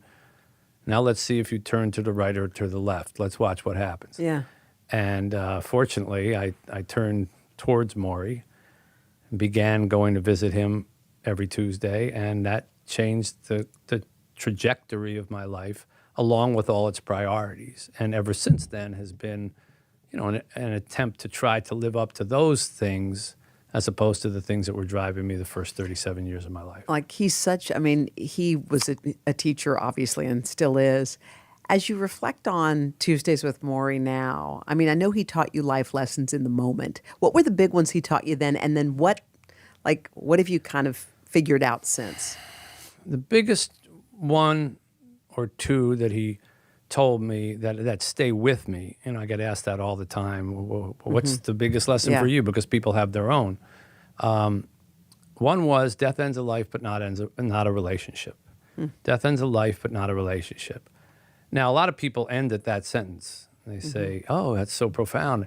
I said, well, there's an adjunct to that sentence, and the adjunct is death ends a life, but not a relationship. But you have to have worked on that relationship while you were alive in order for death not to end it. So if you don't spend any time investing in those relationships, death is death. Dead with a capital D. You're done. You're bye-bye. Your money, they're going to fight over. They always do. Your beautiful body's going to rot in the ground next to the fat guy. You know, it doesn't matter. Everything that you worked on here on earth, gone. But the one thing that you had control of, sharing yourself with other people, giving to other people, spending time with other people, teaching other people, you didn't spend any time doing. You're too busy working. So then when you're dead, you are D-A-A-D, dead, gone. So death ends a life, but not a relationship, if you work on those relationships while you're here. And I was not doing that. Because you were busy, Right. I was like busy. I mean, that word gets so, busy. Ridiculous. How many times have we used it? Yes. I've been so busy. It's been so busy, so busy. And so it's busy. almost like wow, you're busy? Yeah. People admire They the love word that. busy. Yeah, great. Oh, great. How's it going? I'm so busy. Oh, great. And, you realize there's such a price to the word busy because it means that you can't, busy in Creole is occupé, like from occupied. And that's like more true. When you think about it, it means you're so occupied with whatever you're doing, you're not paying attention to something else. And I was like that. So, that was the first one. And Maury certainly taught me that. And the other big one was giving is living. And this came about, if you have 60 seconds for an anecdote. Please. Okay. You have, by the way, I'm making space for you, Mitch Albom. You please. Okay. Well, this is your stage. It's a new format. I don't know how long I'm supposed to talk. But, I wasn't the only person to visit Maury, obviously, and people came on other days other than Tuesdays. And sometimes they came on Tuesdays, and I began to observe that there were a lot of people who had seen him on Nightline, and they were very uncomfortable with somebody who was dying. They didn't quite know what to say. They would come in all prepared. They'd have pictures. It was like going to be a session. A thing, yeah. And they would go into his office, the door would close, and they would come out an hour later in tears. But they'd be crying about their job, their divorce, their love life. And I would say, what happened? They'd say, well, I don't know. I went in and, I tried to cheer him up, but, after about 5 minutes, he started asking me about my life. And so I started telling him, and they started really asking me. So I really started telling me, he started asking, give me advice. And next thing I know, I was crying. And I went in to try to cheer him up, and he ended up cheering me up. So after a while, I went into him and I said, I don't get it. Yeah. Like, if ever anyone had finally earned the sentence, let's not talk about your problems. Let's talk about my problems. It would be you.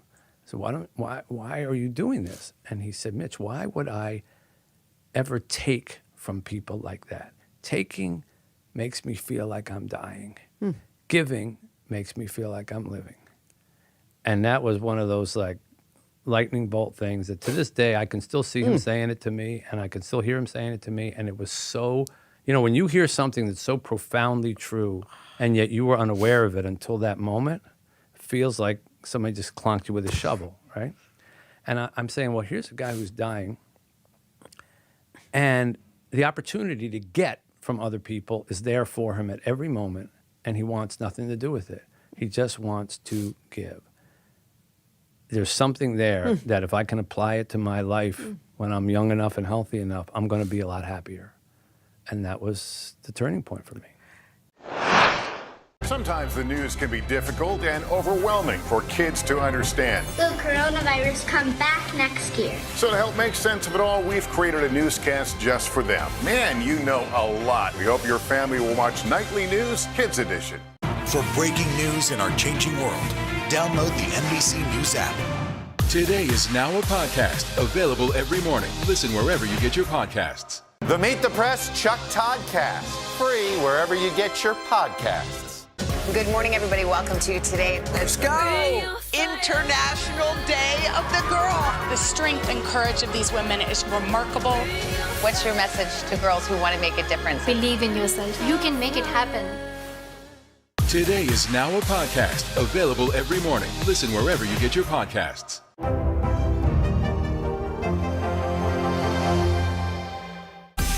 Make the most of your day with Today All Day. Get closer to all your friends of today in a whole new way. Today in 30. We give you a mix of everything you love about our show in a mere 30 minutes. Shop today with Jill Martin. We're helping you shop like never before.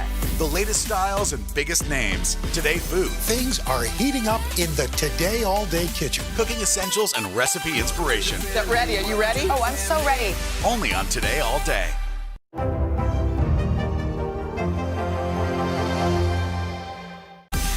Make the most of your day with Today All Day. Get closer to all your friends of today in a whole new way. Today in 30. We give you a mix of everything you love about our show in a mere 30 minutes. Shop today with Jill Martin. We're helping you shop like never before. The latest styles and biggest names. Today food. Things are heating up in the Today All Day kitchen. Cooking essentials and recipe inspiration. Is that ready? Are you ready? Oh, I'm so ready. Only on Today All Day. Did you take that then, even because the other days of the week, I would imagine you were still sprinting.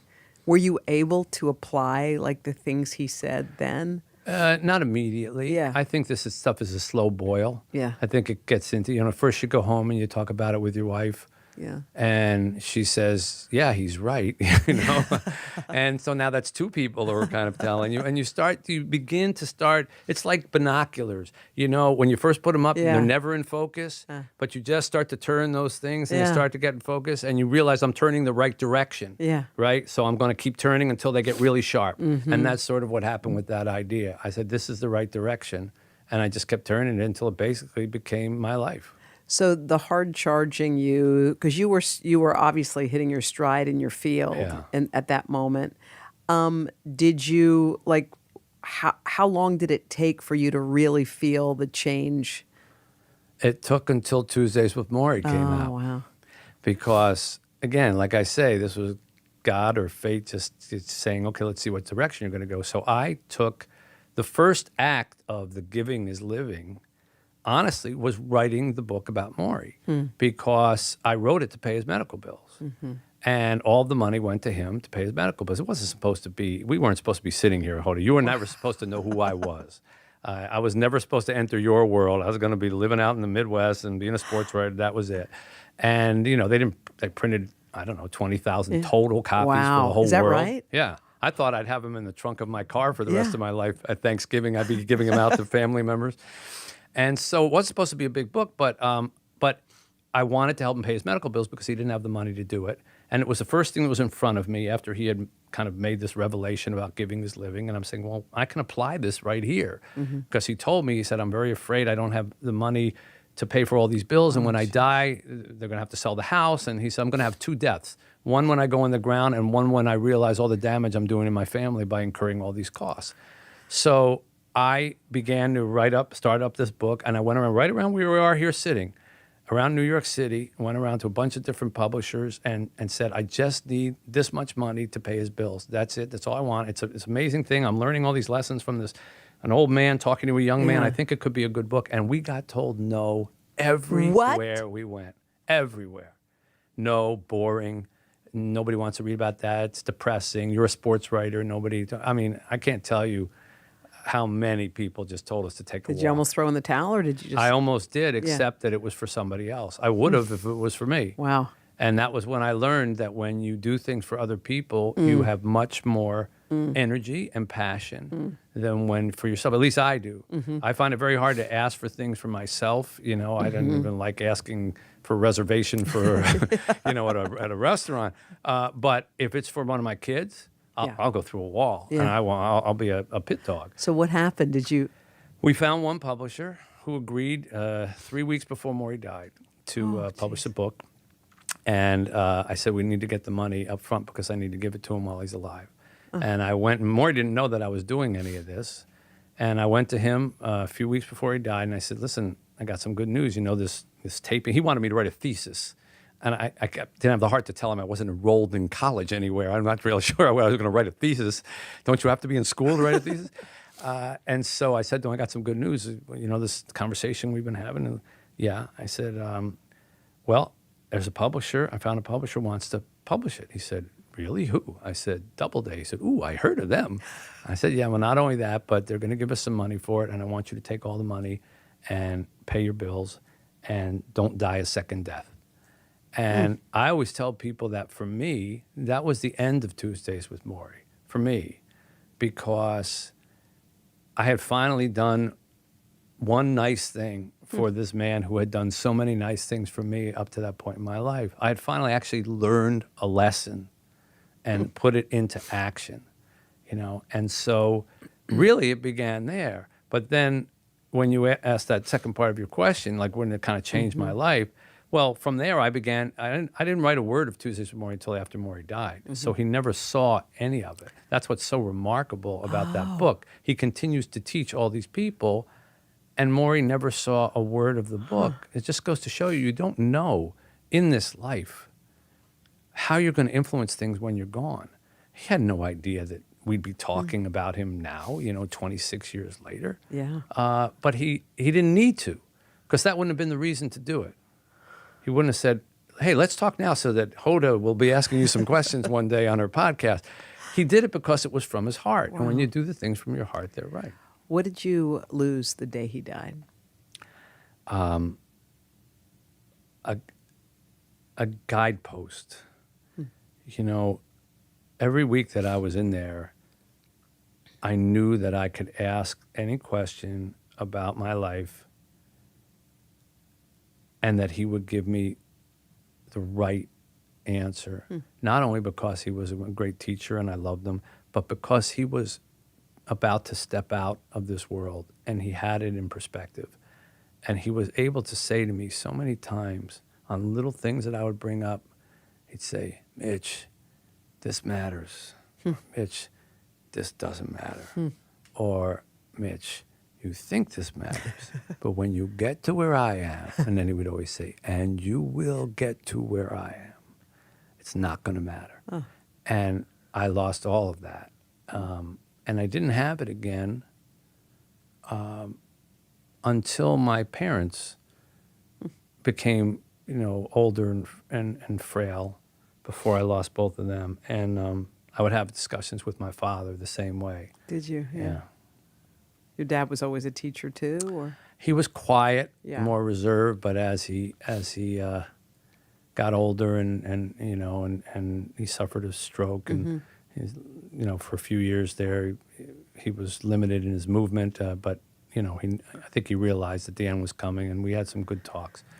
That was the first time since Morrie died that I felt that I was getting that kind of wisdom too, because he knew also life is short. We learned something at the end that we don't have at the beginning. We just get this perspective, and it's like you look over the precipice and you see, okay, this is really what life is. And then if you're lucky, you get to turn around and tell the people you love, hey, I'm about to go there. Let me tell you what I just realized. Yeah. Pay attention. Yeah. And I paid attention. When was your dad the proudest of you? Wow. That has never been asked of me before. I like to think it was when I got married, because I think he saw me as, you know, driven, like you were relating before, and to the point of maybe missing out on that part of life, because I didn't get married till I was 37. And, you know, there were a lot of years there in your 20s, you know, when your parents are going, you know, what are you doing? well, yeah, what are you doing? What about, well, how about this one? She's nice, you know, how about this one? And so I think I remember when Janine and I told my parents, was on my dad's 65th birthday, and we were all gathered as a family, and that's when we broke the news. And I remember him jumping up from the table, like jumping up. I never saw my dad jump, and he jumped up from the table, had this big smile on his face. I said, I've never seen that. Like, you ever do that with your parents? Yeah. Like, I've not seen that look before. I thought I saw every look. I thought I knew everything about you. You know, I've lived my whole life with you. And he gave me a look that I'd never seen before. So I think maybe it was that moment that he said, okay, we pulled him back from the from the abyss.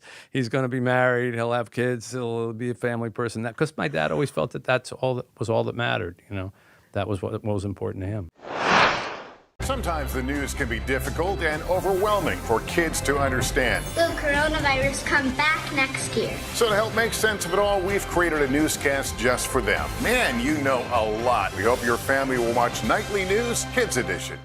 News is more than a headline. It informs, it inspires, and it still matters. To cover it, you have to be in it. And that's what we're gonna do. Every night, we take you to the front lines of the story, where it's actually happening, with NBC News journalists on the ground from all over the world. We cover what you need to know and bring your newsfeed to life. In primetime and streaming live, it's your news playlist every night. Top Story with Tom Llamas, weeknights at 7 on NBC News Now. To cover the news, you have to be in it. We'll take you to the front lines of the story, bringing your newsfeed to life. Streaming live every night. It's your news playlist. Top Story with Tom Llamas, weeknights at 7 on NBC News Now. Today is now a podcast, available every morning. Listen wherever you get your podcasts. People really don't know what's going to happen. Nearly a dozen hours after the Eye roared ashore.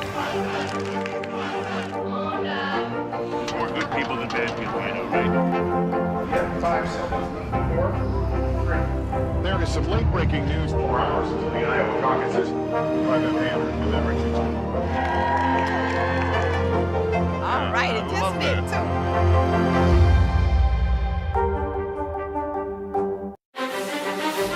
This isn't about spending going forward. This is about spending that's already happened.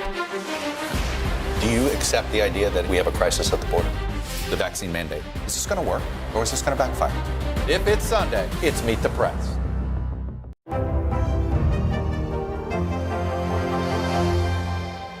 The Meet the Press Chuck Toddcast. Free wherever you get your podcasts. Did your dad get to see you with your kids? Yes. He did. In fact, my dad met Chica. Oh, he did? Yeah. That was special. You've written so many beautiful books. Finding Chica was so many moved me to my core, but that book in particular had so many moments in it. And it's about a young girl from your orphanage who you bring home with you to help care for her in all kinds of ways, you and your wife. And did you guys ever want kids of your own? You did? Yeah. But, I dragged my feet on that. Mm-hmm. And next thing you know, you're in your 40s. Yeah. And next thing you know, it's not so easy. Yeah. And it's not like they told us in high school. And, that was my fault. We didn't get married till late, so we didn't have a big ramp up. And I shouldn't, it's probably the biggest regret of my life. But God works in funny ways, because now I've got 53 children, and so does my wife. And we look at them as our kids, and we know everything there is about them.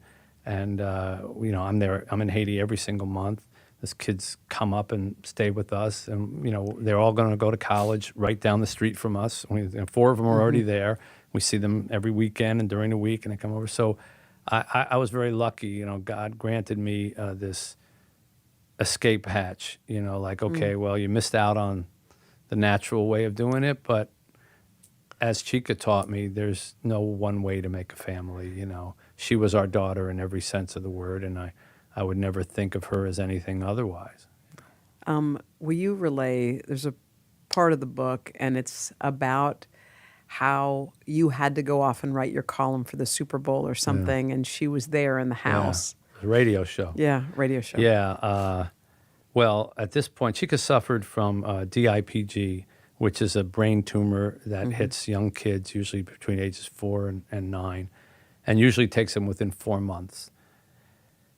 And we were advised to just take her back to Haiti and let her die because it wasn't, it was going to happen to her. And I knew that this kid was tough because she was rough and tumble from the time she came to us. She survived the earthquake when she was 3 days old. Her house fell down around her, and she and her mother, the roof fell backwards, from what I understand, and so it didn't land on top of them. It was just made out of tin, so it fell backwards, and she was exposed to the heavens with the earth when the earth stopped trembling, but they were alive, and she was 3 days old. So I used to say to her, "You survived an earthquake when you're 3 days old. You can do anything." And so we said, she was 5, and we said, we're not taking her back to die. I would never take a kid to die. We're going to fight as long as she wants to fight. And it turned out to be 2 years. And a lot of that 2 years was, you know, she was buoyant and funny and had her faculties. She got swollen by steroids and things like that, treatments. We took her all over the world. We lived in Germany for a while, all this stuff. But she was there. She was present. And towards the end, she couldn't walk anymore. That was one of the things that she lost. But she was fine with that because I carried her everywhere. So I was her transportation. I'd take her to the bathroom. I'd take her to the car. I'd take her, and she would just lift her arms up and, okay, taxi. You know? So we were sitting at the table, and we were coloring. And I looked at my watch. I realized I was late for this radio show. And I said, oh, Chica, I got to go. And she said, no, Mr. Mitch, just stay here and color with me. And I said, Chica, I have to work. And she said, Mr. Mitch, I have to play. Like, it was just perfectly parallel. And I said, but Chica, you don't understand. This is my job. And she crossed her arms, made that little pouty face, and she said, no, it isn't. Your job is carrying me. And just like that moment with Maury, you know, I was like, oh, my God. What a sentence. You know, I felt my whole soul drop down to my feet. And she didn't realize, of course, what she said, but I did. You know, and of course she was right. My job was carrying her, not just at that moment, but for her life. And all of our jobs as parents are to carry our children through the hard times and the good times. And I realized that metaphor, you know, because I would always, I mean, she was heavy, you know, and I would have to really fill my arms up. And I realized, like, I used to carry around my books, my work, my awards, my paycheck, my status, my whatever it was. And then you have to drop all that to carry a 6- and 7-year-old around because she can't walk herself. And you realize it's no comparison. And what we choose to fill our arms up with and what we choose to carry is actually what ends up defining us. It's not us, it's what we choose to carry. And carrying her was the most honorable, best thing I've ever had an opportunity to do. And when I miss her, which is every minute of every day, I physically miss the sensation of every time I would lift her, I can do right here, and her head would go right here, and right next on my shoulder. And it was a privilege to carry her, you know?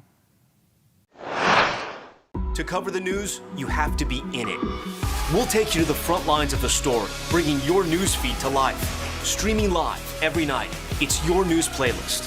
Top Story with Tom Llamas, weeknights at 7 on NBC News Now. Good morning, everybody. Welcome to Today. Let's go! International Day of the Girl. The strength and courage of these women is remarkable.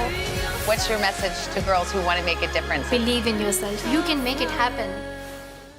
Today is now a podcast available every morning. Listen wherever you get your podcasts.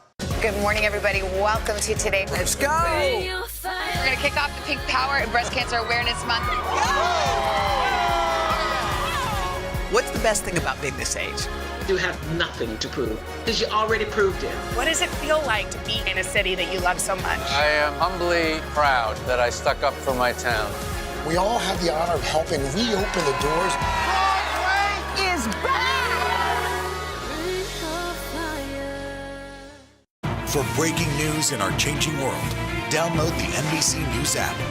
Today is now a podcast available every morning. Listen wherever you get your podcasts. The Meet the Press Chuck Toddcast, free wherever you get your podcasts. Good morning, everybody. Welcome to Today. Let's go! International Day of the Girl. The strength and courage of these women is remarkable. What's your message to girls who want to make a difference? Believe in yourself. You can make it happen. Nearly a dozen hours after the Eye roared ashore. There is some late-breaking news. All right,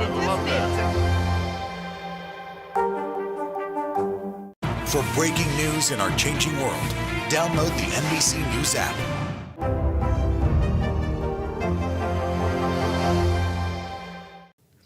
Do you ever say to yourself or wonder, like, there's so much love and there's also pain that goes with.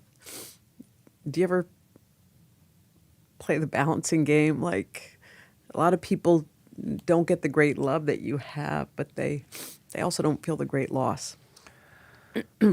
Somebody much smarter than me once said that the only whole heart is a broken heart. And I have come as I've gotten older to realize that that's true. My mom used to say to me, I'd say, how old do you want to be, Mom? Why don't you live to 100? And she would say, I don't want to be the last one left. I don't want to watch everybody I love go. And of course, when you're younger, you don't really understand that. You don't understand how time runs out. But when you get older, and especially when your parents go, and you're kind of next in line now, you're the old one of the family, you start to think about that a lot. And I realized that they have to go hand in hand. They have to go hand in hand. And if you want to know those highs of that kind of love, the kind of love that can break your heart when you lose it, then you're going to have to endure the lows when you lose it. You should never, ever have to lose it from a child. I wouldn't wish that on anybody. I don't care if they were the worst person in the world. I watched Chica's last breath. My wife and I, we were on both sides of her in bed. And I carried her out to the hearse or car, whatever it's called. They were kind enough to all wait outside. They weren't inside the house. And as Haitian tradition is, you wash the body and nice and clean, and she had a beautiful dress. And I carried her in that dress out to that car. And when they took her away from me, I can't really describe that moment, except it literally was like somebody was able to reach inside my chest and they pulled half of my soul out and put it in that car and drove away with it. And I fell, physically fell to the concrete of the driveway, and I couldn't get up. I was just sobbing. And my wife Janine was with me too. And that's the flip side of loving somebody so much. That's the flip side of loving somebody. But try to put a little positive on this. Okay, yes. And in this new book that I wrote, which is about, I don't know, go into the whole thing, but it's about a bunch of people who were shipwrecked on a boat. It's called The Stranger in the Lifeboat. It's called The Stranger in the Lifeboat. Yes. And one of these survivors of a boat crash claims to be God, because they were all calling, God help us, and then he floats. After 3 days, he just floats out of the ocean, and they pull him in, and they say, "Who are you?" And he says, "I'm the Lord." "And what are you doing here?" "Well, you asked for me. You called for me. You called for me." And at one point later in the book, one of the characters says to him, "Why did you take my wife?" He's mourning his wife. And he goes into this talk about how I know that all of my children cry when they lose their loved ones, but I promise you, those who are lost are not crying. And, I think I wrote that almost as therapy, because I like to think of Chica like I lost her, but heaven gained her, and she got her smile back, and she got her running back. And when I wrote that sentence, I remember I was typing it, and sometimes you labor with a sentence when you're a writer. Wrong word, the wrong verb, and that one just spilled out. You cry, but I assure you they do not. And I thought, okay, that came out way too easy for it to be, just writing. There's something more than writing. I have just for the record, I have chills like right now, right all over me. Sometimes the news can be difficult and overwhelming for kids to understand. Will coronavirus come back next year? So to help make sense of it all, we've created a newscast just for them. Man, you know a lot. We hope your family will watch Nightly News Kids Edition. People really don't know what's going to happen. Only a dozen hours after the Eye roared ashore. More good people than bad people, right? 5 seconds. 4. There is some late-breaking news 4 hours into the Iowa caucuses. By the Andrews with everything. All right, it just made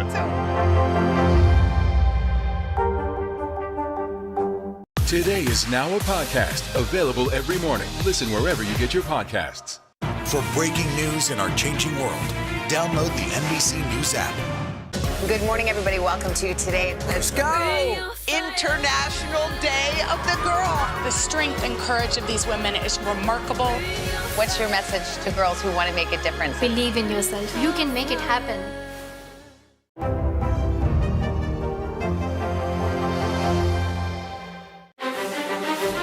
This isn't about spending going forward. This is about spending that's already happened. Do you accept the idea that we have a crisis at the border? The vaccine mandate. Is this going to work or is this going to backfire? If it's Sunday, it's Meet the Press. People really don't know what's going to happen. Nearly a dozen hours after the eye roared ashore. More good people than bad people, you know, right? Yeah, 5 seconds. 4, 3. There is some late-breaking news 4 hours into the Iowa caucuses by the Andrew deliberations. All right, it just needs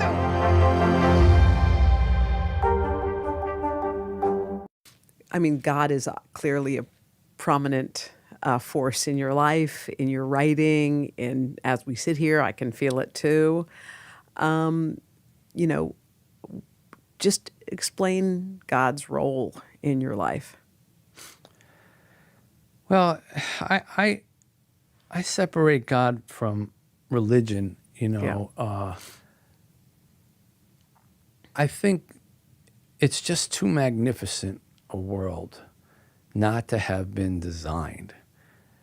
The human body, you know, which I got to know way more than I wanted to with Chica, you know, and they explain how your brain works and all, you know, every little facet of it.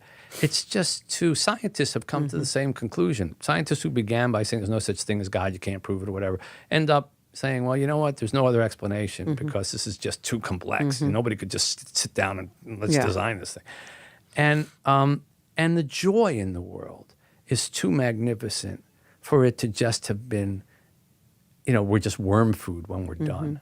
So for me, God is the belief that there is a bigger source of everything that's going on here, and therefore it's okay to aspire to bigger things and not just what we're going to get while we're here. Because if really we really knew that there was nothing and that it was just a race to the finish, I think everybody would just start, you know, grabbing for themselves and say, what do I care about laws? What do I care about respect? What do I care about decency? You know, it doesn't matter. You know, when we die, we die, we die. As long as I stay one step ahead of the law, I'm fine, you know. But the reason that we don't do that and the reason that we're kind to other people is that we have this sense that there's something bigger than all of us that ties us all together. And some people call that God, some people call that spirituality, some people call that heaven, some people call that humanity. But I think it's all tied up. I think God is more a piece of each one of us than necessarily this big, huge silhouetted figure up in the sky. And I look for the God in everybody. And more often than not, if you look, you find it, you know? And so I try to work that way and write that way. Do you think, I was just thinking about the number of, you know, kids you're caring for and the long, beautiful road ahead, watching them go all the way to college. Do you think you have a finite amount of space in your heart and soul for others? Or do you think you can, because I was just looking at your plate and it seems super full. And I'm asking for a friend because I also sometimes think I have room for more. And you wonder, do you, or is there always room? Is there a time where you say, okay?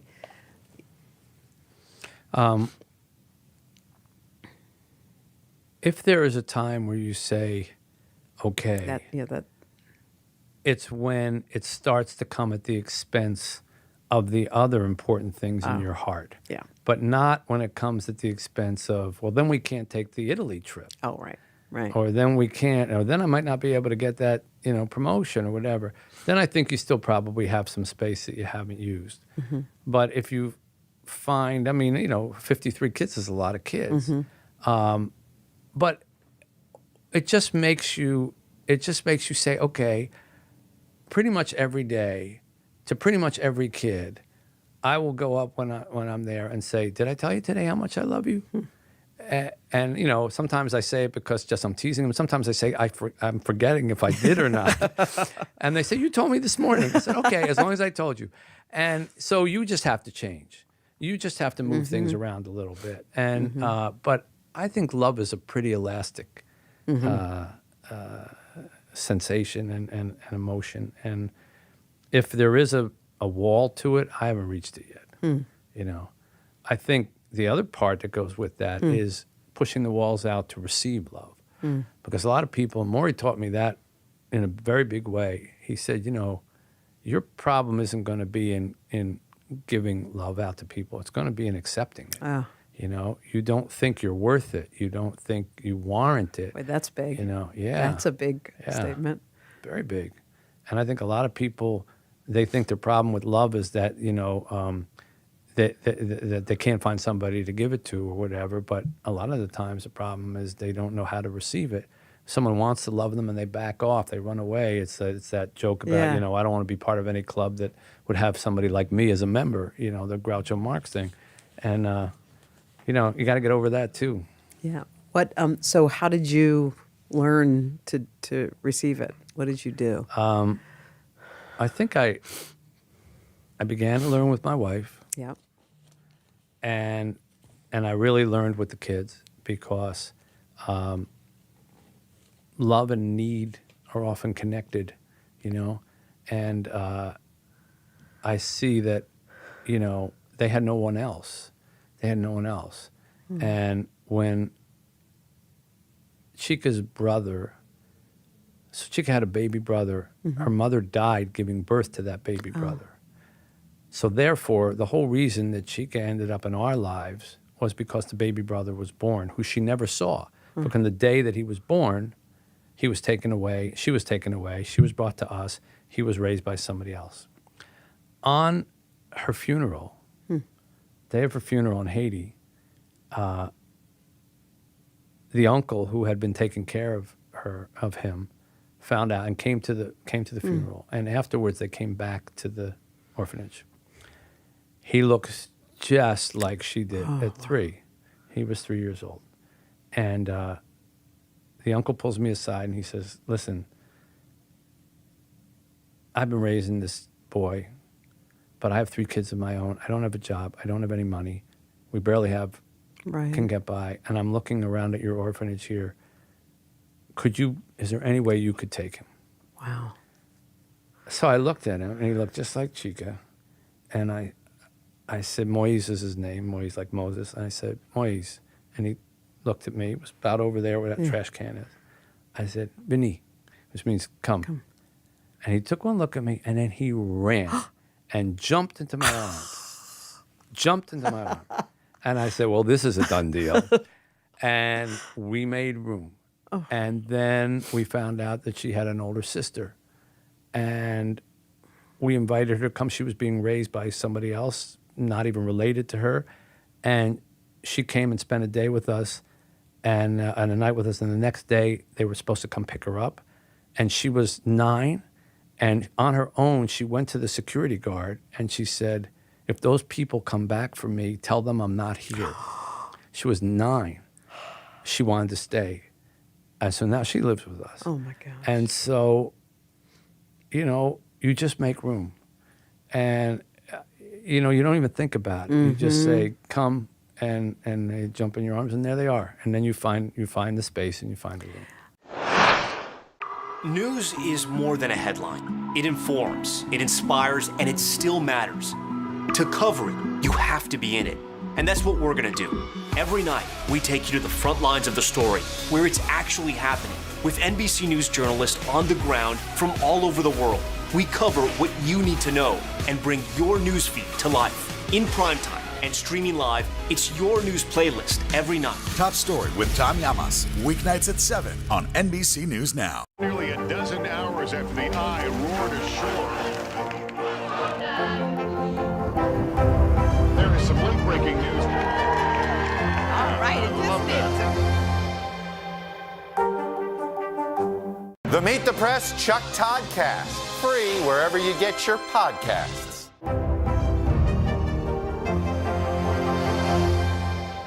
Nearly a dozen hours after the Eye roared ashore. There is some late-breaking news. All right, it just Grab your apron for a new podcast, Cooking Up a Storm with Al Roker. My forecast, yummy. Some of the best chefs spill the beans on family secrets to get you ready for Thanksgiving. This is fun. Bringing the heat for the holidays. Follow now wherever you get your podcasts. People really don't know what's going to happen. Nearly a dozen hours after the Eye roared ashore. More good people than bad people, I know, right? 5 seconds. 4, 3. There is some late-breaking news 4 hours into the Iowa caucuses by the Hammer deliberations. All right, it just did too.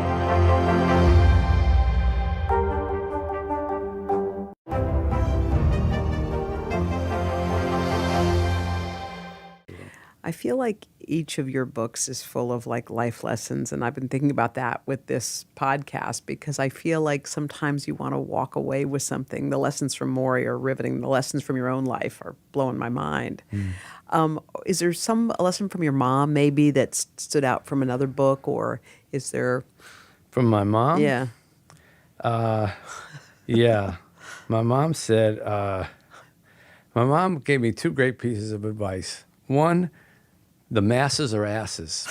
That's what she used to say all the time. And I never knew when I was younger that I would be in a life where I would ever be concerned with masses, you know. But it's grown into that, and you know that when times when people criticize you or whatever, or just when you analyze the world, and wow, so many people are Snapchatting or whatever, and you realize the masses are asses. So I never forgot that one. And the other one she said is, listen, you're going to be lucky if you have 1 or 2 good friends in your life. And if you're really lucky, you'll marry to one of them. And I did. And she did and I did. Yeah, those are the 2 best things. You got wise people in your life, I huh? did. Can you even believe that? I am a sieve for the wisdom of other people and older people. The one thing that I don't know where it came from in my life, but I'm very, very, very grateful that it did, is that even when I was a little boy, I was interested in older people. And a lot of my friends, cousins, brother, sister, at the Thanksgiving table after the meal was done, and they were older, the uncles and aunts, the old country, they'd all be sitting around. All the other kids bolted. They just bolted from, can we go now? Can we go? And they went play. I would sit at the table and just listen to them tell their stories. And people ask me about, where'd you learn how to write? What school did you go to? I said, I didn't go to any school to write. I learned how to write at the dinner table and at the Thanksgiving table, just listening to my relatives tell stories and watching how who got to command the floor. And, like if I had an old aunt who was stuck on the details, like it was 1944. No, wait, it was 1945. Maybe it was 44. Shut up. And they'd move off to somebody else. Then I had my Uncle Eddie and he'd say, so there we were coming over the hill, see? And they were shooting at us. And I said to my buddy, look at them, they're over there. And like, you're riveted. You say, wow, that's how you tell a story. Right. He ended up becoming the Eddie of the 5 people you meet in heaven. That's who he was. Yeah. And so I always listened to older people and liked it. And if you look at my life as it's turned out in my books, there's Maury. In Have a Little Faith, there's Rabbi Lewis and Henry Covington. Rabbi Lewis was in his 90s. And then it kind of came full circle with Chica, because I was now the older one, and I was listening to a 5-year-old and a 6-year-old. And by the way, you can learn just as much from a 5-year-old, a 6-year-old as you can from a 50 and 60-year-old. And I just like absorbing the wisdom of other people and seeing if I can share it with the people that I write for. I mean, I feel like you live your life of service, and I only know this because, I Because I'm always hitting you up for charitable No, you know what it things. is? You're never, like you said, you never ask for anything for yourself. Never, never, never. But your charity in Detroit, for the kids in Detroit, the homeless kids in Detroit, I hear your passion on the radio talking about them. And I asked this of my friend, Maria Shriver's a good friend of mine, and she's very much of service. And I said to her, how did this come to be? And she said, well, my mom, started the Special Olympics and my dad started the Peace Corps. She said they never once mentioned the word service. They just did it. I watched them do it. And I never thought anything other than, this is what we do. Yeah. It wasn't taught that way, but I was just curious because your life is so full of that. Yeah. Was it taught? Was it just something that came It wasn't taught on a program kind of let's go do this charity level. No. It was taught by my parents in the way that they treated everybody around them. They did, yeah. And when they had friends that I later discovered, hit financial troubles, they helped take care of them. And they didn't have money themselves, but they helped take care of them. And when relatives got, sick or had a heart attack, they let them move in. And, their whole life was just taken care of. My dad, when he was 16, my mother was 15. Her father died of a heart attack right in front of her, just keeled over and died, 15. And he moved in when he was 16. It was her first girlfriend. And he moved into the house, basically. He didn't sleep there, but he came over every single day and took care of the household because my grandmother was, she was out of it. She was in shock. And he helped raise my uncle, my mom's younger brother. And I said to him, you were 16. Yeah, kid. Like I was 16. All I wanted to do was play in a little rock and roll band and ride my bicycle to my girlfriend's house. And he was like, cooking and helping to pay the bills and all that. And I realized like it's in his DNA and it's in the two of their DNAs to help other people wherever they see. I had an opportunity to do it on a somewhat of a larger stage because I had these chances, I had these opportunities, but I do think it comes from it just comes from the good feeling that you get from doing it. Giving is living. I know Maria a little bit, and I think she feels the same way that you've seen, especially someone like Maria. She's seen the alternative. Yeah. She's seen what it's like to have a lot. And it doesn't give you that same sense of satisfaction. It doesn't.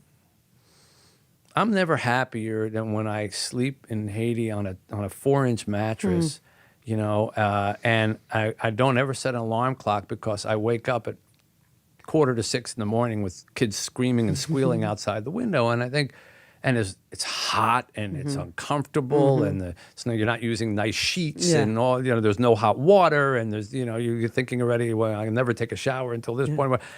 And none of that stuff matters, it's just that you're there, you're needed. And knowing that you're needed is the most satisfying, I think, interaction of the human emotions to help someone who is in need. Makes you calm in a way that grabbing things to make yourself richer or bigger never will. And I don't want to end with any life advice because you've given us such great advice, but is there something that you've kind of been carrying with you? Is there a little piece we can just kind of put a button on this? And I'm going to, again, remind people that the book is called The Stranger in the Lifeboat. It's out November 2nd. Right? Yeah. And everyone's been a bestseller. Half of them are movies. It's crazy. Do you ever go like, is this going to be a bestseller? Or do you just put it out in the universe and come what may? The times for are long past me. Yeah. I'm just looking for the energy at this point. I like no it. uh-ohs. I like the attitude. I like it. I don't know. I just find as I get older that the only thing that really energizes me the way that when I was younger everything seemed to is children. And I think as we become more disillusioned with how we as adults are behaving, we look to children. And I see this in you, when we talk all the time. I see this in you, when you talk about your children. It's not just a mother's pride in her children. It's like hope. Yeah. It's like hope. you see your position enables you to see everything, and you always keep a great smile on, but you've seen plenty of ugliness, and you've seen plenty of bad behavior by people, and you report on it, and you're talking about it. And then these kids come along, and they're so pure, and they're just filled with all the goodness that we have somehow tarnished as we've gotten older, or stained, or put aside for other things. And you just see in them, maybe if I can guide them correctly, they won't make the mistakes that I made, and they'll keep this joy, they'll keep this passion for life, and you show me your daughter with a lollipop, like a lollipop is going to be, or Bianca, who you just met before. She came to New York City with all the buildings and all that, and she wanted to catch a pigeon. That's all she wanted to do, was hold the pigeon. I had to tell her, pigeons are poison. They're rats with wings. What are you doing? And she just wanted to hold a pigeon. But you want to keep that, you just want to hold on to that. So anybody who's feeling a little down, or a little blue about the world, or depressed about the way we're going at each other's throats in this country, find a child that needs help and just spend time with it, and you will be renewed, because that's nature, or God's way of just reminding us we were like that once, and there's great goodness and kindness inside every child's heart. If we can just hang on to it, we can learn a lot from them. Mitch Albom. Mitch, thank you. Thank you for sitting with me. It was beautiful. Thanks for inviting me. My pleasure. All good? I want to cry for an hour. You're a natural at this. No, I need to go home. I need to. No. Oh, my God. Yeah. A little too short. Yeah, you're making me cry a couple of times. So you see tears in your eyes, and then I'm start crying. It's very infectious. By the way, it's so beautiful what you're doing, and these kids, man. They're great. Oh my gosh! I sent you that latest picture in front of the purple wall. Love all of it. So many. It's like, So how do you how does your life work out in over a month? You go to Haiti for part of it. You come home. Yeah. How do you? I go to Haiti for usually at least 1 week of the month. Right. And I go every month. Then I'm back. I'm on the phone with them every single day, of course, and managing things, and I oversee the whole operation. But we have some good people, good volunteers, right? And we're trying to. The main thing now is we're trying to get to a new place, because we're for 12 years we've been. Well, the place itself goes back 30 years. We're in the ghetto. Yeah. And we have like a third of an acre. We don't have a blade of grass. Everything is busted up concrete. So I'm trying to get us to a new place. That's my big goal. Okay. Is to get a new thing. But I just do the other stuff in between. I get up in the morning. I sit outside my little. I sleep right there with the kids. I just sit outside at the picnic table, and I write my books, and they come over and they sit in my lap and they lean against me, and I half the time, I'm writing left-handed because they're over here. But I can concentrate down there for whatever reason. You can. Yeah. Wow. And then when I come home here, I take care of the business part of life and the Detroit stuff, which is there's a lot of it. I'm not one-on-one with the kids in Detroit like I am here, but there's a lot of charities in Detroit. And then I'm back there again, and it's like a great balance, whenever things just start to feel too American, for want of a better word, like, politics, Fox News, all the stuff that, I just disappear, and I go to a place where there's no internet, there's no phones, there's no computers, there's no television. So it's pure childhood, it's poor children. These kids they'll take your arm and put it around them because nobody taught them that it's not cool. Because we don't have cool. We're all a bunch of nerds, there's no cool. We have no mirrors there. Nobody even looks at their reflection, they're just. Wow. Wow.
I'm Joe Fryer in for Carson. As you hang with us on Today All Day, it's a terrific Tuesday for Popstar Plus, and we have a packed show for you. Savannah has a fun conversation with the country stars of Lady A, and attention Office fans, Brian Baumgartner, who played lovable Kevin, will update us on a new book, all about the show's history. Plus, Riverdale star Madelaine Petsch gives us a peek into the show's latest season. But first, here's your pop star. First up, Harry Potter. Brace yourselves for this one. Today marks the 20th anniversary since the first Harry Potter film was released here in the United States. Since then, it's become one of the world's biggest film franchises. NBC's Matt Bradley is in London, where he's gone on a quest looking for magic. Good morning, Matt. Hey, good morning, guys. So I'm here in London, and, here the magic really feels like it's everywhere. It feels like Harry Potter happened just yesterday. So this is Leadenhall Market. So, of course, the real Potterheads, the true fanboys and fangirls, they're going to recognize this immediately as the place where Harry and Hagrid went shopping for wands in that first film 20 years ago. Even if you believe in magic, very curious. You might not believe it's been 20 years since the first Harry Potter film brought it to life. Happy birthday! And convinced millions of muggles that they can be wizards too. On TikTok, hashtag Harry Potter has over 80 billion views. The franchise inspiring theme parks, plays, stores, and shows in the US. But here in Britain, the magic is rising again, like a phoenix. There's a wand installation in Leicester Square, a new behind-the-scenes photo exhibit, and a bar just for butterbeer. Cheers. So I went on my own quest, searching for the Chamber of Secrets and an exclusive look on set. It's been 20 years, but Diagon Alley looks just the same. At the Warner Brothers studio tour, the magic looks real because it kind of is, including a real working train and 300 paintings made by hand. So this is like legitimately scary, I think, this part right here. Is the Forbidden Forest, okay, where no student is really allowed to go. Right, except Harry Potter when he's breaking the rules, obviously. Rianne loves the series so much, she made wizarding her full-time work. It's still a job for you, right? But the magic is still kind of there. Yeah. And I still love the films. I go back and rewatch them. So let's head over to the dormitory. Okay. It's one of my personal favourites. All right. They had to create this whole magical world. For these child actors, and the best way to get an authentic reaction and acting on screen is to make it as real as you possibly can. That's why it seems like it lasts 20 years, because everything was so detail-oriented, made to last, essentially, it seems. Yeah. Details like the tiniest flick of the wrist. And action! Okay, it was okay. I decided to test my own magic with the film's official wand choreographer, Paul Harris. Okay. Ready? And position 1, action! Position 3, position 5, behind the back. Oh, that was pretty good, actually. I feel like I nailed it. Now, after 20 years of wizarding wonder, the film's casting their spell on a new generation. There you go. Expelliarmus. So, Harry, I know you were super impressed with my wand skills, but there's a reason why I was practicing and studying so hard with all of that wanding, and that's because there's supposedly rumors, just rumors right now, that there could be a 20th anniversary reunion with all the actors this year. Now, not all the actors are available, or could be available, but I'm available. And I think I could step up and audition, and It's a BYOW totally event. Bring your own wand. Bring your own one. All right, Matt. Thank you very much. Coming up next. Bring your own magic, guys. Yeah. Gotcha. Coming up next, Ghostbusters. You've heard, break out the proton packs. The Ghostbusters are back on Monday. Dan Aykroyd, Ernie Hudson, and Bill Murray stopped by The Tonight Show and revealed what it was like to suit up for the first time in more than 3 decades in the franchise's latest sequel, Ghostbusters Afterlife. I will say, when I got in the suit and Bill and Dan and Sing Sigourney, it was almost spiritual, man. I was almost in tears. It was great. What was it like putting the suit back on, Bill? Did you go, well? It hurt. Oh, my gosh. You had shockwaves of memory from it. You went, oh, God, this is horrible. Because it was really a very, very long days, and it was a very heavy thing. It's not as heavy as the original was, but we're weaker. So it's about the same.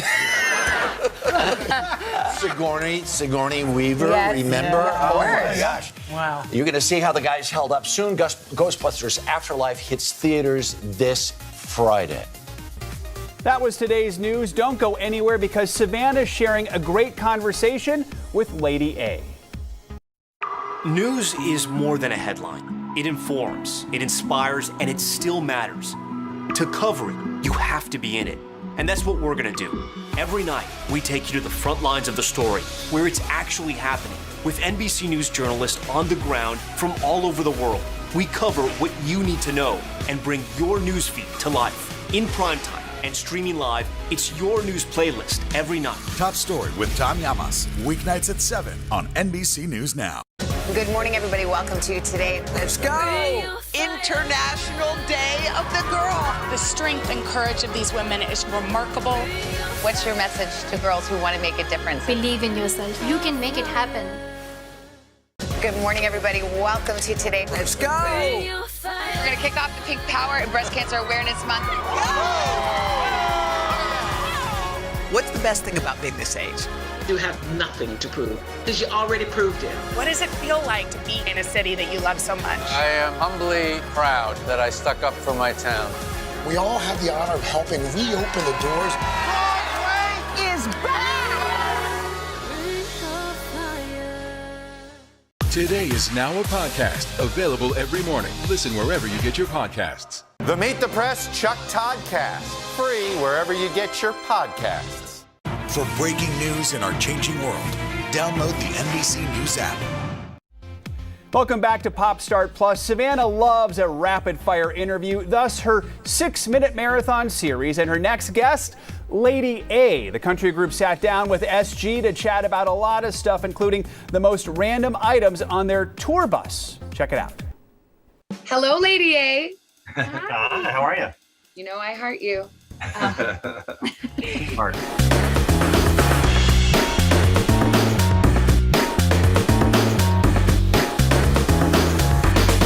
This is your first time on the 6-minute marathon. It is. Let's make it sweep the nation. All you have to do is answer as many questions as quickly as possible in 6 minutes. Wow. I love a competition. I know. Do we get a? We talk a lot, so that would be. It might not be that many questions. I'll keep it concise. Here we go. We'll start the clock. What movie makes you laugh no matter how often you watch it? Christmas Vacation. I was gonna say Elf. Wait, what was Charles? I didn't hear his.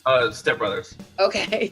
What is your favorite and least favorite thing about social media? I love seeing friends you haven't seen in a while. I love puppy videos, and I don't like mean people. Yeah, that's a good answer. You could say cosign. If someone narrated your life, who would you want to be the narrator? Matthew McConaughey. Yeah, that's good. Agree with that for sure. Oh gosh, Robert Redford maybe. Ooh, that's a good one. Yeah, I'd say Cardi B. Cardi B. What is a random item you guys keep on the tour bus? I crochet. So crochet needle and yarn. I guess a random item. We still have these DVDs in there from like years ago. Yeah. Like no one, no one uses it. I don't even know if there's even a DVD player on there There anymore. might not be. But They're in the drawers. They make good coasters now. yeah, that's true. Yeah. I don't know. I love having like a good breakfast. I always keep these frozen acai packets and stuff, so that's kind of random. Very healthy. That's not what I thought. I thought tour buses were all about booze and. Well, there it is, but after, that's not afternoon. random. Afternoon they are. Okay, I was gonna say, and it turns out it's just acai, Yeah, for Dave it is. which I actually thought was pronounced acai until like a month ago. I didn't know that's how you said that. In one word, what is the secret to your success? Authenticity. Ooh. Camaraderie. Yeah. Ditto. Ditto. Have any of y'all ever been mistaken for another celebrity? And if so, Oh my gosh. I get Eric Church all the time. I was getting my oil changed about a year ago, and the guy at Valvoline was like, man, I love, and started listing off the last couple Eric Church records. And I couldn't correct him, Savannah. I felt so embarrassed. So I just drove off, and he thought he had Eric Church. he's like, And guess changed who I the met today? Yeah. Did he see the bill afterwards though, where Dave Haywood signed? I was the wearing credit sunglasses. Maybe it just it just looked like Eric, I guess. So That's hilarious. He knew you were famous. What is something that you've always wanted to do but haven't checked off the bucket list? card? Go to Japan for me. Oh. I would agree. Yeah. Yes. Play in Japan. Play in Japan. Well, you guys all agree. Let's go. Japan next. What is a song that someone else wrote that you wish you had written? There's so many. I Can't Make You Love Me. Yeah. Bonnie Raitt. House That Built Me for me. I'd say Fire and Rain, James Taylor. Nice. Fire and Rain. I would say, not that anyone asked me, Hallelujah. Oh. Ooh, wow. Good one. Yes. Wow, great one. I feel like that's one that we all wish we had written. Mhm. If you could have a superpower, what would it be? Teleportation. Um, So I could get home fast, to the show fast, anywhere I want fast. Since we're doing miracles, teleportation for 3. So y'all. Yes. Yeah. If you were arrested with no explanation, what would your family and friends think you had done? Charles? Ran a red light. Public intoxication. That's an easy answer. Gotta say, that's one of our better questions. That's the first one. I've never asked that one before. What TV or movie reboot would you like to see happen? Oh, Step Brothers 2. I would love to see more Newsroom. Oh, you like the newsy shows. Jeff Daniels in Newsroom, though, I'm like, dang, it's so good. I agree with that. Yeah. I agree with that. If you were stuck on a desert island but could only bring one kind of food, what kind of food would it be? I know, acai for Dave. Acai packets for sure. How would you keep them frozen? Yeah, I don't know how you keep them Man, frozen though. This is so tough. It'd either be Mexican food or sushi. Peanut butter and jelly sandwiches. Yeah. That's the only thing you want? I could eat one every day. Oh. Yeah. Interesting. Wow. I didn't know this about Hillary. I didn't either. Yeah. She's a woman of simple tastes. Yes. What is the best compliment you've ever received? Maybe that I'm genuine. That means a lot. Yeah, I mean, when people say that, your music got me through a hard time, it's kind of the ultimate. It's just kind of what we feel like we're trying to do here Yeah. is connect and help people. Someone said I was more handsome than Brad Pitt, which I thought was a little insane, but I appreciated it. No. If I had a nickel every time. If I had a nickel every time somebody mistaken me for Brad Pitt. Yeah. What has been your biggest professional accomplishment? Being a member of the Grand Ole Opry's up there. Yes. Grammys. Being in a healthy band 15 years later. Ding, ding, ding. Yeah, I agree with that. Oh. It's true. And you still love each other. Yeah. Yep. That's the win. Okay, here's the last one. I think it's a hard one. What is your favorite song to perform live? But it changes. I think it depends. Right now, like what a song can do really is kind of like just feels really good and feels so familiar already. Was the name of the tour? Yeah. But it never gets old performing Need You Now. Yeah, I mean, even the beginning of Need You Now is so fun. Every Just the time piano before. stuff. Yeah. People go nuts. It's I awesome. Run to You Too. Like that one was our first #1 at country radio, and lyrically, I think it means more to us now than it did even when we wrote it. You know what's fun about that? You guys all chose kind of from different eras, beginning, middle, end, beginning of your success, Need You Now, this just absolute massive crossover hit, and now your new song, What a Song Can Do. we got to promote the new record. This was all part of a bigger scheme. We've been practicing for about an hour before you got on. Yeah. Do you know how I feel about you? You got me through everything. I just adore you, and it's really an honor to have you on the show. Thank you. We love you too. Thanks for having us. Thanks, guys. We'll have a conversation you don't want to miss right here on Pop Start Plus.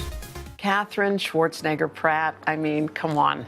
I know you have so many lanes, but you've been big in a certain lane in this moment, haven't you? Yes, I have. I'm so excited to be here to talk about it. Well, okay, the forgiveness lane, but this is the quote that you love, and this is right on point. And this is your quote is by Oprah, and this is the quote that you love. Forgiveness is giving up the hope that the past could be any different. It's accepting the past for what it was and using this moment and this time to help yourself move forward. Tell me why that resonated with you.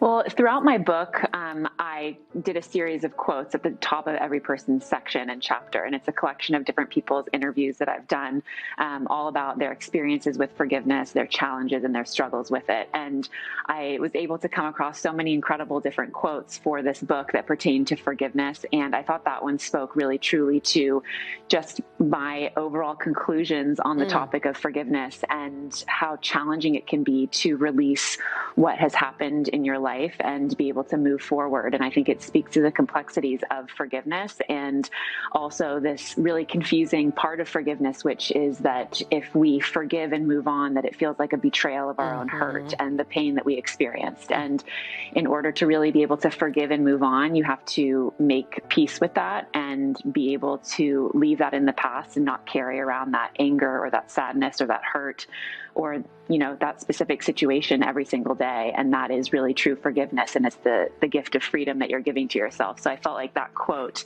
really spoke truly to what the book is really about. I mean, the gift of freedom. The gift of freedom you're giving yourself. And that makes you feel lighter. Because sometimes you think by hanging on to something, you're kind of, you're settling a score. You're making sure you don't let them off the hook. They hurt you. They hurt your mother. They hurt your friend. I'm not going to let you go scot-free. But it really has nothing to do with them in the end, right? Exactly. Yeah. I mean, I think that's the biggest, point of forgiveness is really that it is a gift that you give yourself. And so many of us feel like, myself included, before doing this book, that forgiveness is a gift that I'm giving to another person. And by changing that mentality and that view on forgiveness, for me, made it such an empowering thing to be able to actually forgive and to give the gift to myself, because it really has nothing to do with another person. So when we change that perspective and don't look at it as something that we're giving to somebody who hurt us, and you're actually giving something to yourself, then it can be such a much more empowering experience too. Your book is filled with beautiful stories and wonderful quote. The Gift of Forgiveness is out now. It's in paperback and it's worth the read. Catherine, thank you so much. Thank you so much. When we come back, a fun chat about The Office with Brian Baumgartner, a.k.a. Kevin. For breaking news in our changing world, download the NBC News app. Today is now a podcast available every morning. Listen wherever you get your podcasts. People really don't know what's going to happen. Only a dozen hours after the eye roared ashore. More good people than bad people, right? 5 seconds. 4, 3. There is some late-breaking news 4 hours into the Iowa caucuses. Private Hammond with everything. All right, it just me too.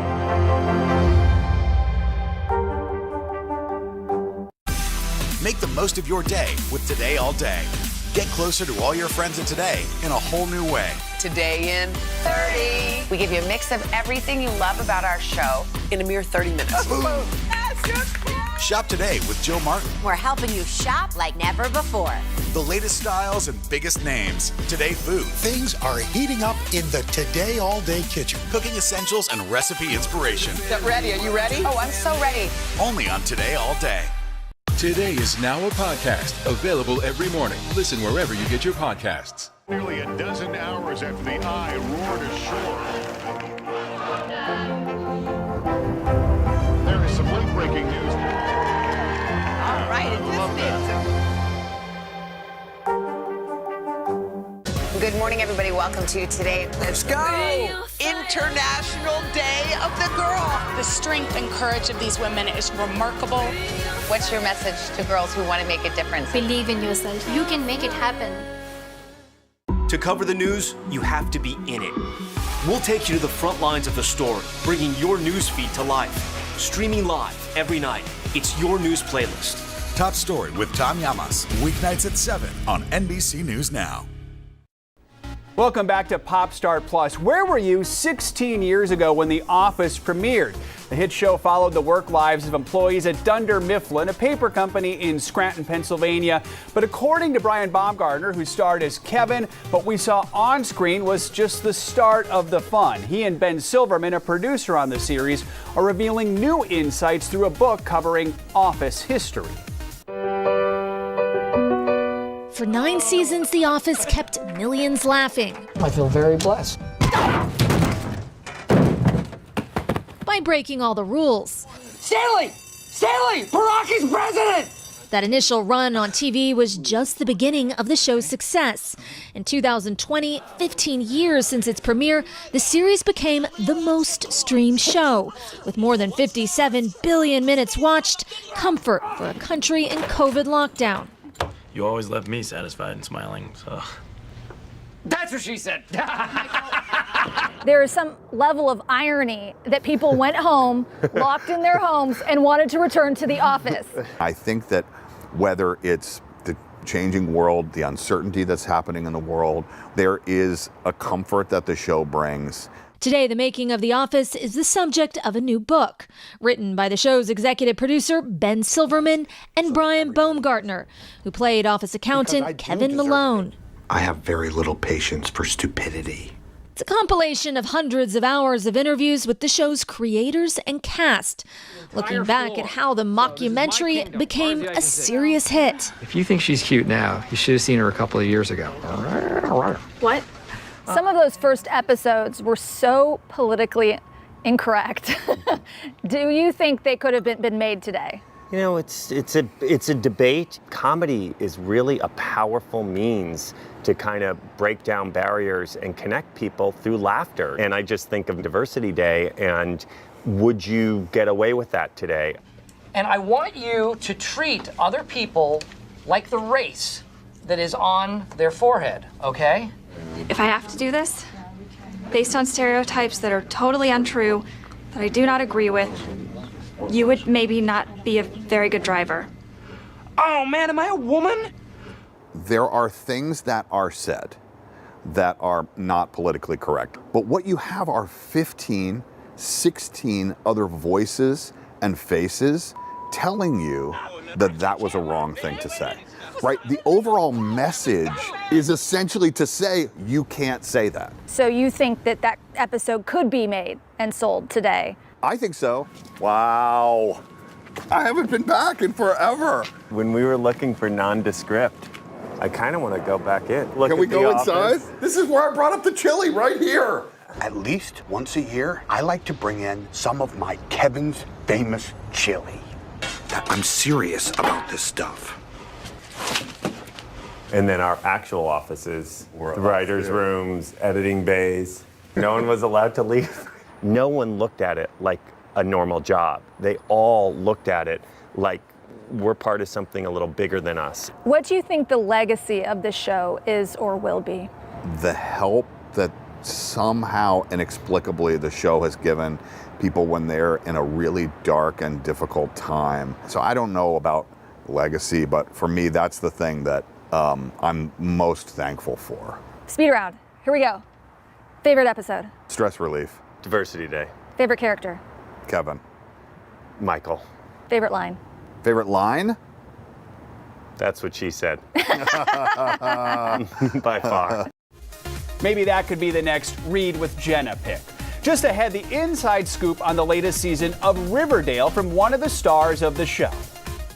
Sometimes the news can be difficult and overwhelming for kids to understand. Will coronavirus come back next year? So to help make sense of it all, we've created a newscast just for them. Man, you know a lot. We hope your family will watch Nightly News Kids Edition.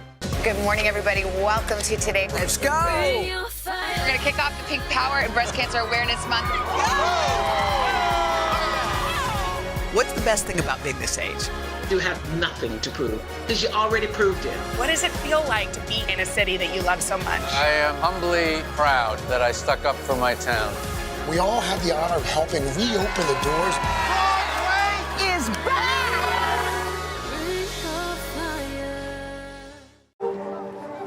People really don't know what's going to happen. Only a dozen hours after the Eye roared ashore. More good people than bad people, you know, right? 5 seconds. 4, 3. There is some late-breaking news 4 hours into the Iowa caucuses. Private Andrews with everything. All right, it just did too.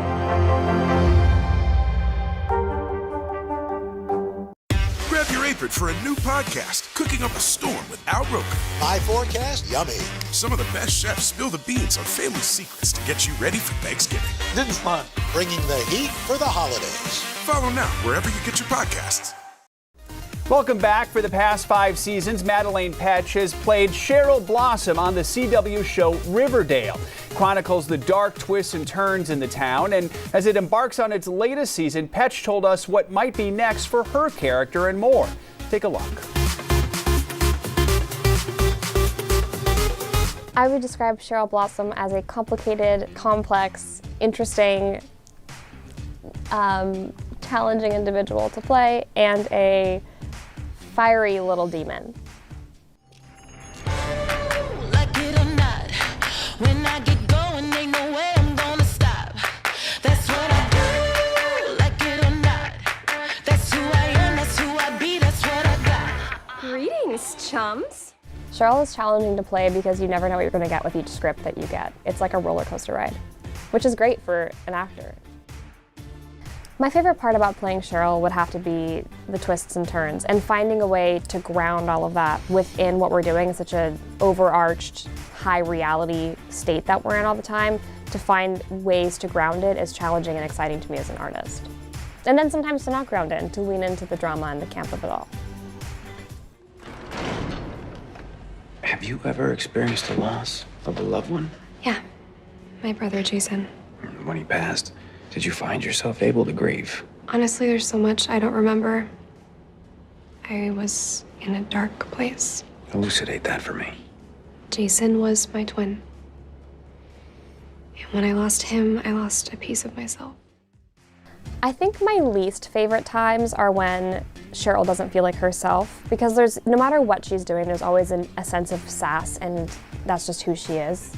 And I think there are times where we forget that and we lose that really funny, witty, comedic lines that she gets. And I think when we find those moments in the kind of hardship that she's faced with, it's funnier and more interesting to play. I definitely look for scenes where she's calling somebody a hobo or throwing some insult in the middle of the line and completely glazing over it. I think it's so funny and it's so Cheryl. But let me help you help Polly. You think Polly's crazy? I do. I think she's crazier than a serial killer on bath salts, but so what? I think she's crazier than a serial killer on bath salts. I love that line. And I said it so casually too. I looked back on it and I was like, that's so funny. Cheryl would say, I think she's crazier than a serial killer on bath salts, but...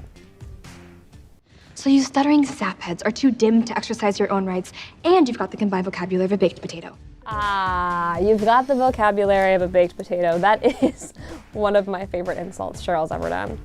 But it's more like this, you've got the vocabulary of a baked potato. Or as Lily likes to say, a baked potato. I put the emphasis on the wrong word according to her. Season 6 picks up kind of right where season 5 leaves off. It's definitely Cheryl exploring the more magical sides of the world, if you catch my drift. She's definitely leaning into that, learning more about her past and where she came from and her ancestors, which is very interesting. There's actually an episode dedicated to Cheryl's ancestral lineage, which I really enjoyed doing.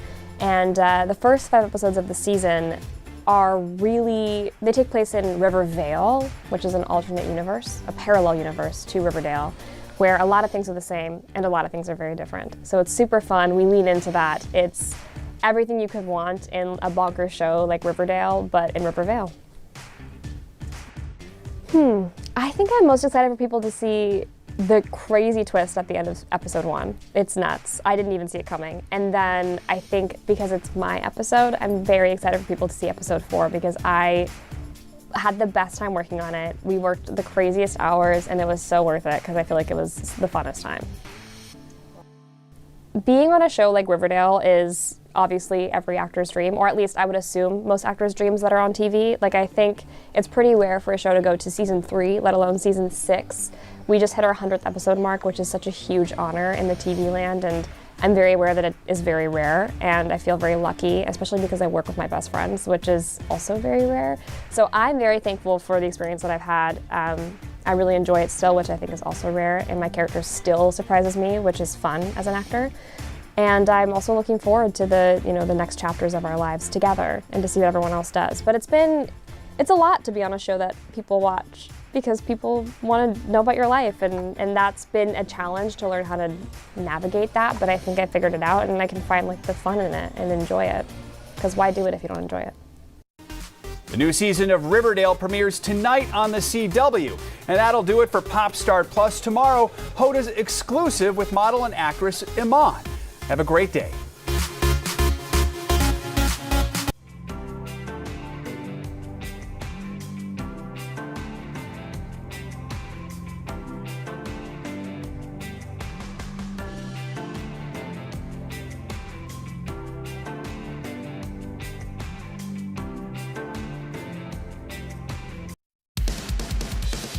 Hello to everybody in Today All Day Late. We see you. We're so happy you're watching our little digital show we call Today in 30. Yes, and thank you for spending part of this day with us. We have another busy morning to get to, don't we? We sure do. Here's what's coming your way. There's some wild weather causing a lot of problems for folks out west, from flooding, rain to high winds. Mr. Roker tracking it all. He's going to let us know where it's headed. Yes, can you believe Thanksgiving is next week? Chanel has given us an exclusive first look at the newest floats that you're going to be seeing in the big Macy's parade. And we couldn't wait till Wednesday for Trends Day, so we had to call in our friend Justin Sylvester one day early to give us the scoop on all the hot topics. So let's get started. Well, does that mean Tuesday's tomorrow? If today's Wednesday's Trends Day? You know what? Don't confuse me. What about Thirsty Thursday? It's time for Today in 30. We begin this morning with that extreme flooding in the Pacific Northwest, where a state of emergency has now been declared in Washington state. We've got it all covered this morning, including Al's forecast. But we are going to start with NBC's Erin McLaughlin in Los Angeles. Hey, Erin, good morning. Hoda, good morning. This fall has seen dramatic weather across the country, but the Pacific Northwest is now getting pounded by a, quote, Pineapple Express. The rain and flooding pushing some areas to the brink, and residents stepping in to help the rescue effort. Overnight, relentless rain and high winds, battering parts of the Pacific Northwest, flooding roads, triggering mudslides, forcing residents to flee. An atmospheric river event affecting parts of Washington state, Oregon, and British Columbia, Canada. It's part of a weather phenomenon often called the Pineapple Express by meteorologists, because its moisture system extends as far away as the Hawaiian Islands. A storm with winds so strong, blowing over this 18-wheeler, the tractor-trailer left leaning over a guardrail. In Bellingham, Washington, heavy rains wreaking havoc, submerging cars and gas stations underwater. 6 inches of rain falling in just a few days. In Whatcom County, north of Seattle, city and county rescue crews were inundated with calls for help. So neighbors used fishing boats to bring people to safety. In Forks, Washington, frightening moments as a U.S. Coast Guard air crew rescued 6 adults and 4 children, including 1 baby, dangling in the air above floodwaters. It's a very small child. While residents in western Washington tweeting photos of their rescue from a stranded Greyhound bus. In northwest Washington, at least 4 rivers have reached record levels of flooding. That, according to the National Weather Service. It's gotten so bad, the governor there has issued an emergency proclamation to try to reach the hardest hit areas. Hoda. All right, Erin McLaughlin Flores. Erin, thank you. Let's turn to Al, get more on this weather threat and where it is headed now. Hi, Al, morning. Yeah, guys, this is actually going to be a kind of a coast-to-coast system, but we see this atmospheric river of moisture just coming into the Pacific Northwest. They have been getting hit since the 3rd week of October. This one, so far, in 31 days, the Pacific Northwest, 40 inches of rain, the wettest days for parts of Canada, and Seattle has had its wettest fall on record. And you can see the bulk of it has now started to taper off, but we're still going to see a lot of river rise right now. There's been snow melt going on, so flooding is not done yet. It's just really, in a sense, for this part of the country, getting started. However, this system is going to be making its way to the east through the Rockies this morning, bringing some snow with it as it pushes through. Now, and is an unseasonably warm ridge of air building ahead of this system, so we'll see some record-breaking temperatures. The brunt of this storm is going to stay up to the north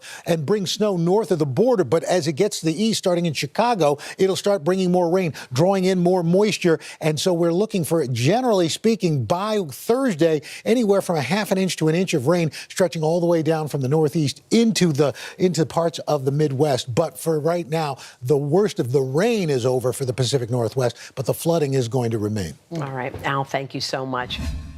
Well, we'll turn now to those dramatic moments in space we mentioned and a danger that is still unfolding this morning. That's right. The crew aboard the International Space Station, including 4 Americans, they were forced to shelter in place after a Russian weapons test apparently destroyed a satellite, scattering debris that's now stuck in orbit. NBC's Carrie Sanders joins us now from Cape Canaveral with the very latest. Hey, Carrie, good morning. Well, good morning. I'm in the Rocket Garden at the Kennedy Space Center Visitor Complex, and there is high anxiety at NASA this morning. The fear is that there is that debris cloud, maybe something about this size, maybe even smaller than a dime, that could collide with the space station. And if it were to collide, it could hit with the force almost 10 times that of a speeding bullet. Space may be infinite, but this morning, a debris field threatens the space station. We were recently informed of a satellite breakup and need to have you guys start reviewing the safe haven procedure. That call from ground control to the space station coming after Russia fired a missile at one of its own satellites, destroying it, launching hundreds of thousands of pieces of dangerous debris into orbit, and triggering a full-throated condemnation from the U.S. government.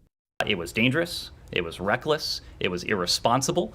The space station circles the Earth every 90 minutes, moving at more than 17,000 miles per hour. If it collides with even the smallest piece of debris, it would have the impact of almost 10 times the force of a bullet.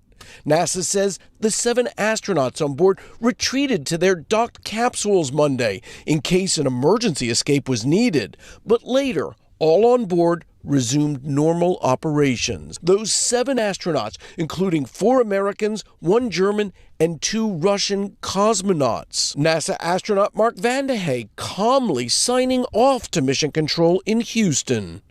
Thanks for a crazy but well-coordinated day. It was certainly a great way to bond as a crew, starting off our very first workday in space. The 3 other Americans, Raja Kari, Kayla Barron, and Tom Marshburn, and German astronaut Matthias Maurer arrived just last week on SpaceX's Crew 3 flight. The U.S. State Department warning the U.S. will work with allies to respond to Russia's action. U.S. Space Command is now tracking the debris and says it could remain in orbit for years, possibly decades. What the Russians did today with these 1,500 pieces of trackable orbital debris poses a risk not only to those astronauts, not only to those cosmonauts, but to satellites, to the interests of all nations. So, Carrie, that debris could be in orbit for a long time, for years. So is it still going to pose a risk to the International Space Station? Well, NASA's Mission Control says the urgent threat will likely last for at least a couple more days. But as you point out, there is also other space junk up there. In fact, in June, a piece of space junk hit the International Space Station robotic arm. So it is something they have to deal with. This morning, Russia is now confirming that they did blow up that satellite with a missile, but they're pushing back, saying that it caused no threat to anybody on the International Space Station, including their own cosmonauts. Stick around because there is much more coming up on Today in 30. Today is now a podcast available every morning. Listen wherever you get your podcasts. Nearly a dozen hours after the eye roared ashore. There is some late breaking news. All right, it is.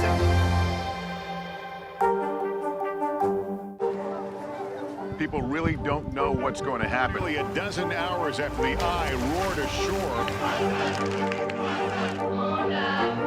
More good people than bad people, I know, right? 5 seconds.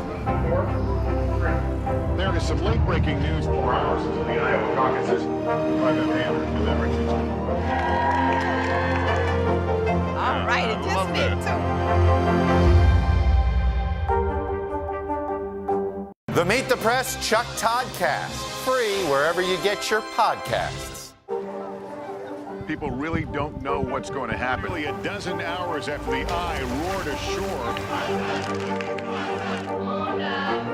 More good people than bad people, I know, right? 5 seconds. 4, 3. There is some late-breaking news 4 hours into the Iowa caucuses. Private Banner delivering.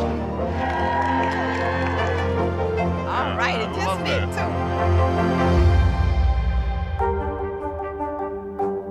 For breaking news in our changing world, download the NBC News app. We're back. And this is the moment we've been waiting for all morning. Yeah. This is our exclusive first look at the brand new floats that we're going to see at next week's 95th annual Macy's Thanksgiving Day Parade. And lucky Chanel. Okay, she's live at Macy's Parade Studio over in Jersey. She's got all the scoop. Hey, Chanel, morning. Good morning to you. I have to tell you, this place puts you in the mood, doesn't it? It's a 72,000 square foot studio where all of the floats are designed and created. Essentially, it's where the magic happens. And the parade's creative director's with me, Rick Palmer. Rick, good morning to you. Good morning, Chanel. I'm so excited. So last year was a bit scaled back, although people at home may not have noticed. But this year, you're going all out. The full parade route, spectators, you name it. Full parade. We are parade ready. 95th parade. It's all back. The marching bands, the spectators. Everything is happening this year, and we are thrilled. So this is one of your favorites, right? This actually is one of my favorite floats. Kalahari Resorts has been in the parade before. Okay. But this is a brand new float that we've created. It is a giant water park that will come through Manhattan, full of life and giant colossal waves. And this. There you go. And that. There you go. Waves and warmth in November in New York City, I'll take it. But you've got the baby elephant over here. And then what is this? So this stage right here is actually an optical illusion. It appears to be a rapid river raft that's constantly moving, but the stage itself will be stationary, so our talent will actually not get seasick while we're going down. Well, there's that. And one more note I thought it was interesting. This is actually made by a famous artist. Yes, we're so proud of this Yeah. little detail on this float that is just gorgeous. This was a artist collaboration with an artist from South Africa, Caribou Poppy. And really, it brings that genuine culture to this float that we love so much. I love it. All right, so this next one here, you say is quite the spectacle. Welcome to the Peacock float, guys. Tell us about this one. That's right. When you've got a giant bird like a peacock, it is the center of attention. We have blinged him out, completely filled with glitter and sequins and metallic paint. It's all about the bling. And you know what's, I think a lot of people will like, we'll have a live performance with Girls 5 Eva. Girls right 5 over Eva here on parade morning. And the thing I like about this is, you know, there's a lot of things you don't see, including it's high tech in many ways. Yeah, so we have a lot of high tech on this float, from video to lighting, but also there's a really cool effect on this float. We have a camera mounted on the top of the float that is capturing the crowds along the route, and they will see themselves in the monitor on the back of the float. How cool is that? Very All right, cool. well, speaking of which, we have a bird's eye view to this one. I have to tell you guys, this next float, this is one of my favorites. Welcome to New Orleans. And this is breaking a record. It's one of the longest in the parade's history. Is that right? That's right. So we've designed this to be one of our longest floats. Okay. It's the Louisiana Department of Tourism. We're celebrating the entire state of Louisiana with this. Of course, with the slant to New Orleans, because we love New Orleans so much. The colors, it's vibrant. That's why I love it. Culture, celebration, architecture, it's all here. The French Quarter, it's just grand. Well, let me tell you something, guys. This is, again, 72,000 square feet, so we can only show you a few things. This is one of my favorite, but this is the part I'm looking forward to, where we kind of unofficially started. So everybody back in the studio, everybody here in this room, we're going to do a 3, 2, 1, and then we're going to say, Let's have a parade. All right, ready? Here we go. 3, 2, 1. Let's have a parade! Next Thursday. I love it. I love it. It puts you in the mood. It does. I'm ready. All right. Well done, Way Rick to and go. Chanel. Thanks, Let's guys. go. It's It's gonna like be the fun. captain and I love Tennille it. right there. I love that. Wow, that's Chanel. There's a throwback. I'm Love to put excited. this together. That's what That we're was going awesome. for. How about a little morning boost? Twin sisters Ava and Bianca were enjoying story time in their second grade class. They never imagined how special the ending of this book would be. Their teacher was reading about a little girl who helps out at home while her dad is away in service. Well, that set up a big surprise for the sisters, whose dad has been deployed for nearly a year. Have you girls been taking care of everybody while your daddy's been gone? Ooh, I've got another surprise. Who likes surprises? As long as they're not the ones you scared me would have to dish. Daddy! The girls' mom and teachers, they planned that surprise with just one day's notice. That was Sergeant First Class Brian Graves. He was coming home. Welcome home, Sergeant Graves. Today is now a podcast, available every morning. Listen wherever you get your podcasts. For breaking news in our changing world, download the NBC News app. This isn't about spending going forward. This is about spending that's already happened. Do you accept the idea that we have a crisis at the border? The vaccine mandate. Is this going to work, or is this going to backfire? If it's Sunday, it's Meet the Press. The Meet the Press Chuck Toddcast, free wherever you get your podcasts. This isn't about spending going forward. This is about spending that's already happened. Do you accept the idea that we have a crisis at the border? The vaccine mandate. Is this going to work, or is this going to backfire? If it's Sunday, it's Meet the Press. Make the most of your day with Today All Day. Get closer to all your friends at Today in a whole new way. Today in 30. We give you a mix of everything you love about our show in a mere 30 minutes. Shop today with Jill Martin. We're helping you shop like never before. The latest styles and biggest names. Today food. Things are heating up in the Today All Day kitchen. Cooking essentials and recipe inspiration. Get ready. Are you ready? Oh, I'm so ready. Only on Today All Day. Good morning, everybody. Welcome to Today. Let's go. International Day of the Girl. The strength and courage of these women is remarkable. What's your message to girls who want to make a difference? Believe in yourself. You can make it happen. To cover the news, you have to be in it. We'll take you to the front lines of the story, bringing your news feed to life. Streaming live every night. It's your news playlist.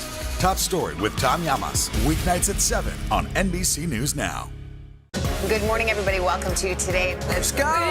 International Day of the Girl. The strength and courage of these women is remarkable. What's your message to girls who want to make a difference? Believe in yourself. You can make it happen. We are back with our series, The Cost of Care. November marks Alzheimer's Awareness Month, and this week, as we focus on caregivers, you've got a really important story this morning. It's a story that's important for anyone with aging loved ones. That is right. Well, Andrew and his wife, Elizabeth Burks, moved closer to be next to Andrew's aging parents, living right down the street from them in Northern California. But when it became clear that they needed extra help, the couple never could have imagined the betrayal that followed. My father had been in and out of the hospital several times during 2016. Andrew Burke's parents, Leslie and Cheryl Burks, were 70 years old in 2016 when their adult children realized they were in cognitive decline. Dad was on 12 different medications, I believe, at the time. And so some of them need to be taken with food, some without, some different times of the day. They hired a part-time caregiver and felt confident their parents were in good hands until April 18th of 2019, when Andrew decided it was time to check in on his mom and dad's finances to plan for their future. Tell me about that day. The moment where I laid eyes on his account is something I'll never forget. It's just something. Tell me what you saw when you got on your dad's account. So his debit card had been used for eyelash extension appointments, tanning appointments, nail salons. I saw charge after charge after charge, and honestly, I had to stop. The caregiver systematically used every single one of their credit cards and then began transferring money out of their retirement accounts. Elizabeth, when your husband there was talking, you got very emotional. The caregiver was really a good friend of ours and really somebody that our parents depended on. Our parents are good people. Andrew's dad is a Vietnam veteran. His mom was a teacher. And the fact that somebody would take advantage of them like this is just heartbreaking. The criminal complaint against Heidi Miller, the Burks caregiver, lists purchases she made using their money for liposuction, breast augmentation, and Botox, at least 4 used cars, Princess Cruises, and Disneyland tickets, and much more. The total that was taken, over $360,000. Miller pled guilty and was sentenced to 33 months in federal prison. While extreme, experts say the Burke story is not unique. How bad is this problem? Maria, this is an epidemic. According to the Department of Justice, financial fraud and exploitation is the most prevalent form of elder abuse. Billions of dollars are stolen each year. How do people protect themselves from this kind of financial abuse? Plan in advance. They need to get their team together. We name a monitor, someone that's watching everything. And I also advise that bank statements, brokerage statements be sent to family members. The caregiver doesn't have an opportunity, or one child doesn't have an opportunity to steal money from mom or dad. Andrew and Elizabeth agree, but say it can be difficult when loved ones are fiercely private about their finances and don't want to relinquish control. If there would have been a way, Maria, for us to convince my parents that however much privacy my parents wanted in their finances, they cannot keep it private from adult children that are invested and care about their life. Leslie has severe dementia, and Cheryl has been diagnosed with Alzheimer's disease. They were moved to an assisted living facility after the fraud was discovered in 2019.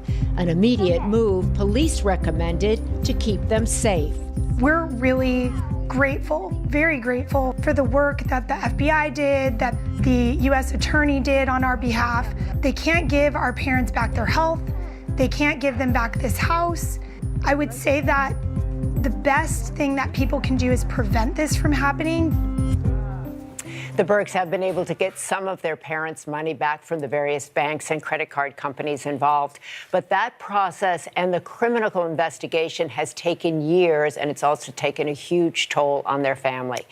We reached out to Heidi Miller's attorney and did not hear back.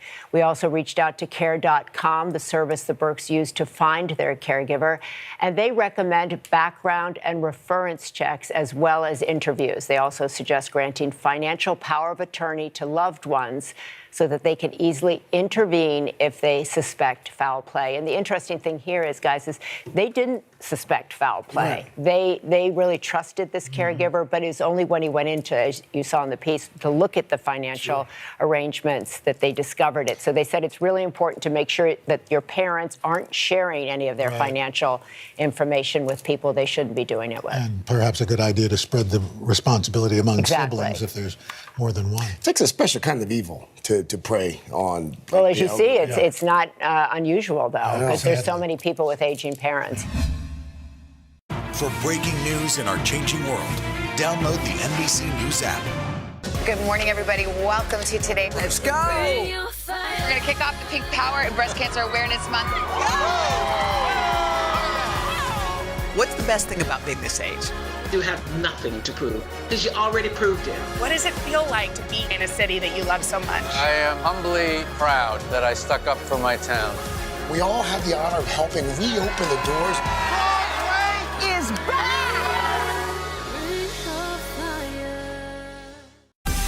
Make the most of your day with Today All Day. Get closer to all your friends at Today in a whole new way. Today in 30. We give you a mix of everything you love about our show in a mere 30 minutes. Shop today with Jill Martin. We're helping you shop like never before. The latest styles and biggest names. Today Food. Things are heating up in the Today All Day kitchen. Cooking essentials and recipe inspiration. Get ready. Are you ready? Oh, I'm so ready. Only on Today All Day. Today is now a podcast, available every morning. Listen wherever you get your podcasts. Good morning, everybody. Welcome to Today. Let's go! International Day of the Girl. The strength and courage of these women is remarkable. What's your message to girls who want to make a difference? Believe in yourself. You can make it happen. Today is now a podcast, available every morning. Listen wherever you get your podcasts. Okay, there's so much Buzzy Scoop to get to today. We had to call up the only person we know who's on top of all the trends. Our Trends Day guru, Justin Sylvester. He's in LA at the Daily Pop Studio. Justin, we have so much. We have so much to get through because it's a big day. But GQ made a big announcement. Oh my God, they named their Men of the Year, and one of them is none other than Old Town Road singer Lil Nas X. Wow. Now, the magazine is typically known for helping, bros level up their lives, their homes, their style, but they let Lil Nas X express his masculinity in his own way, and I'm giving them props for that. But that's not why people are talking. Why are people talking? Tell us. Okay, Well, you know how like most people think if you're like one of the world's biggest superstars, you can just jump on the phone and call another superstar and ask them to get on a track. Well, apparently that ain't easy because two huge names told him no for his last album, Drake and Nicki Minaj. Oh. No excuse, just no. Wow. What did he say? Yes. Is he harbor any bad feelings, or he just said it was good to be humble? He said it all worked out for the best, but it's so fascinating to see the curtain get pulled back on how some of these big collabs come together or don't. I always say it's best to just ask. The worst someone can say is no. And you never know why they said no. Yeah, I mean, exactly. they could have had a been busy. conflict. They could have been busy. The same things. The same things. All right, let's talk about their new stylish trend. men are having this trend, and we're don't not believe it. sure, but. You guys, the Wall Street Journal just revealed one of America's biggest secrets. Women aren't the only ones wearing Spanx. What? The article says men's shapewear searches have increased over 150% in the past year. And they are blaming it on one person. Who? On you guys, because y'all were giving people those banana bread recipes during lockdown. Now all the men have been eating, okay? So who's wearing them? Okay, so James Corden and Richard Branson have admitted that they have worn Spanx, and a lot of Hollywood stylists are coming out the closet and saying that their clients are requesting Spanx for red carpets. But I have a big surprise for you guys. Men have been wearing Spanx for years. We have just called them different names, like workout shorts or sleeveless undershirts or compression tights, bro. We've been doing it for ages. Who is that? I bet you Joel has Spanx. Who? I bet you Joel has Spanx. Oh, Joel. Wait, yeah, but Joel does not have Spanx. Whose tush booty was did that? we just put on television? That was Richard Branson's. That's $1 billion booty right there, okay? Oh, yeah. Oh, yeah. Okay. Wow. $1 billion. Okay, so there was a wedding dress that really went around the internet this weekend. yes. Kendall Jenner. Everybody, if you're inviting Kendall Jenner to your wedding, please give her the mandate that the attire is handmade chic, or she will show up like this. You got to see this. Oh, wow. Wow. This must have been a clothing optional wedding or at a nightclub, okay? Listen, the bride might have wanted people to really show up. You know what I mean? Show up dressed.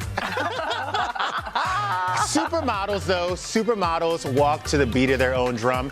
I once went to a wedding and Naomi Campbell showed up in a wedding dress, and she was a bridesmaid. No, she didn't. That's not true.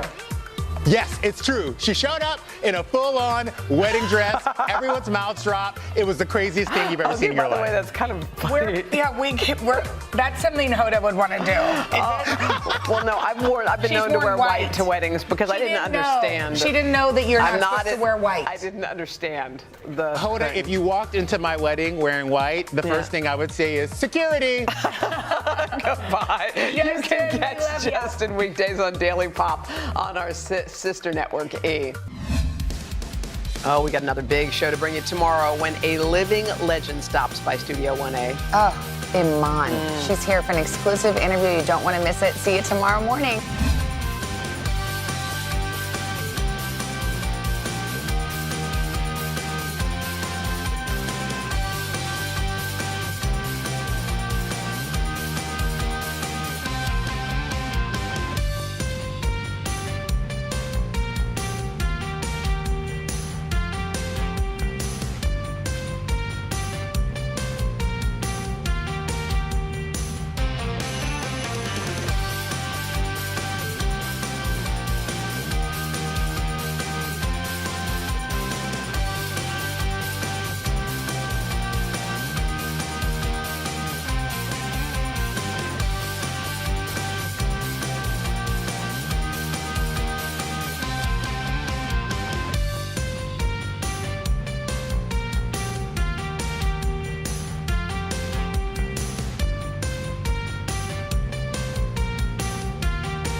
righty. Well, hey guys, thanks for being here. We really appreciate it. The name of this show, Family Game Fight, it sounds a little aggressive.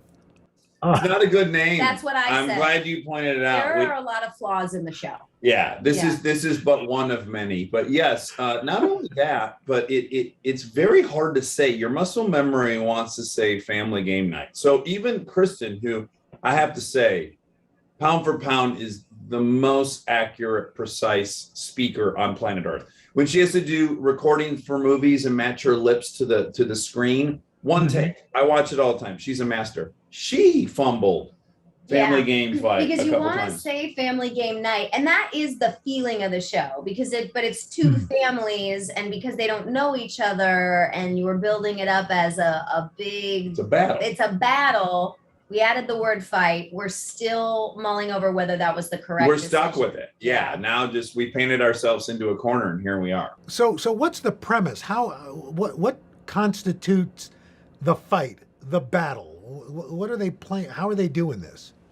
Lots of games, lots of weird games. There's a game called Pie Rollers where Dax and I each get a mystery word, and we have to choose how many clues do we give you before you can guess the mystery word. And we basically bet, and then whichever family takes the bet, the losing family gets a pie to the face. That's a bad game. Well, they get multiple pies. Multiple There's nothing pies. that's bad in the show that doesn't also then occur a million times. Yeah. So, and what makes this game show, I think, much different is it originated from Kristen and I doing a bit on Ellen called Taste Buds, where we're blindfolded and I'm tasting a banana. Oh, they're yellow. They grow on trees. Monkeys eat them. Eucalyptus. Eucalyptus. Is what I said. Al, no. I said.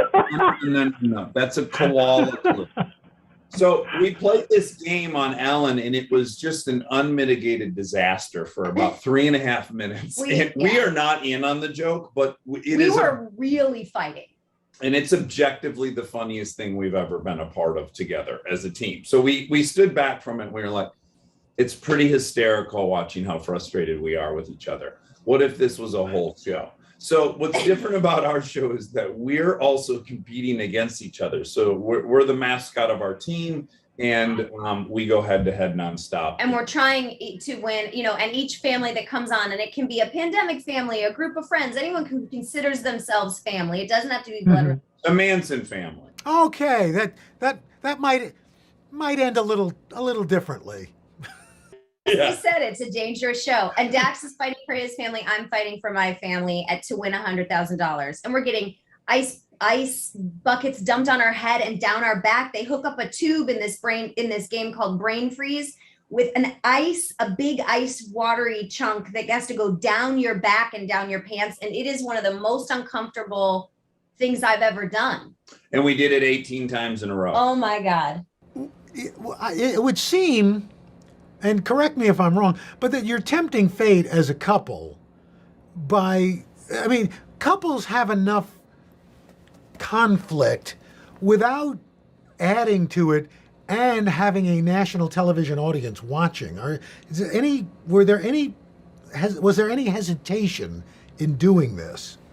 I think what you're saying is it's arrogant, and you know what? You're dead right.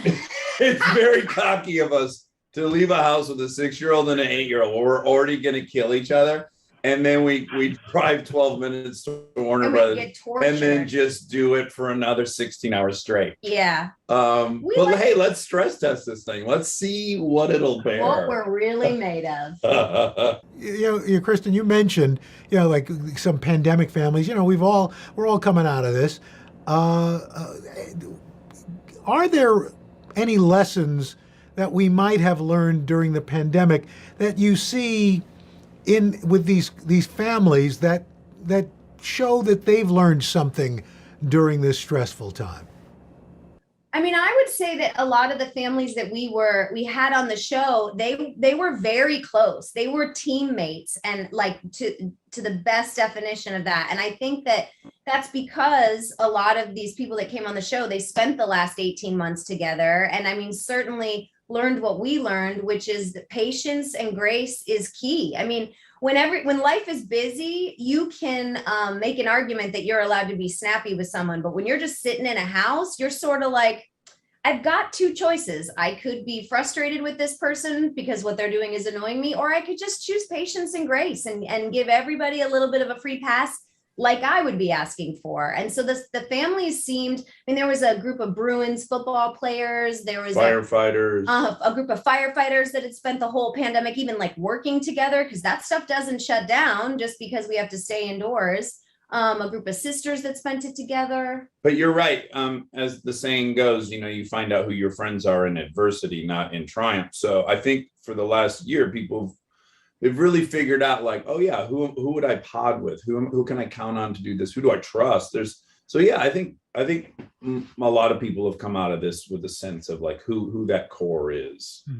I'm fascinated by the choices you guys make in that. So here you are, squished together during this pandemic with your kids. You're and admittedly driving each other nuts. So you get out of the pandemic, and the first thing you do is get into an even smaller space in an RV and start driving. So explain that choice to me.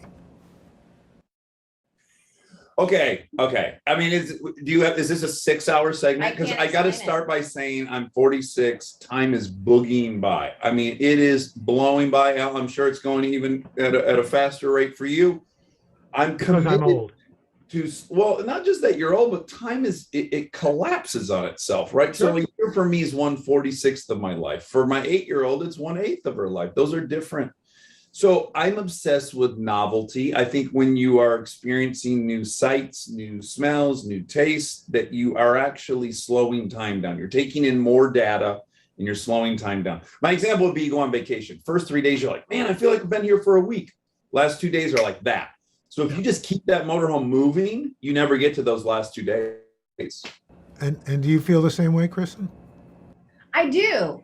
Well, that's also a very, very good argument. And in our house, the best, most sound argument wins. So I can make arguments that like, well, it might be slightly uncomfortable in the motorhome. And then when I look at those two arguments in comparison, I'm like, yeah, I'd take a tiny amount of discomfort, which it really isn't, for a time stretching out. And for some reason, our family, the four of us, have learned how to cooperate in a small space better than a large space. And oddly, I would say that brings back to the pandemic lesson. You make different choices when you can't escape. When you are with someone face to face all the time, you choose wisely, I feel like, and you can, we got along great. The girls like barely fought.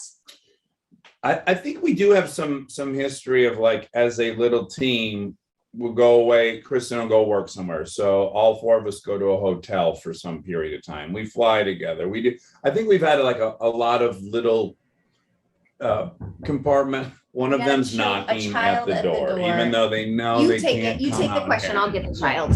Hold on.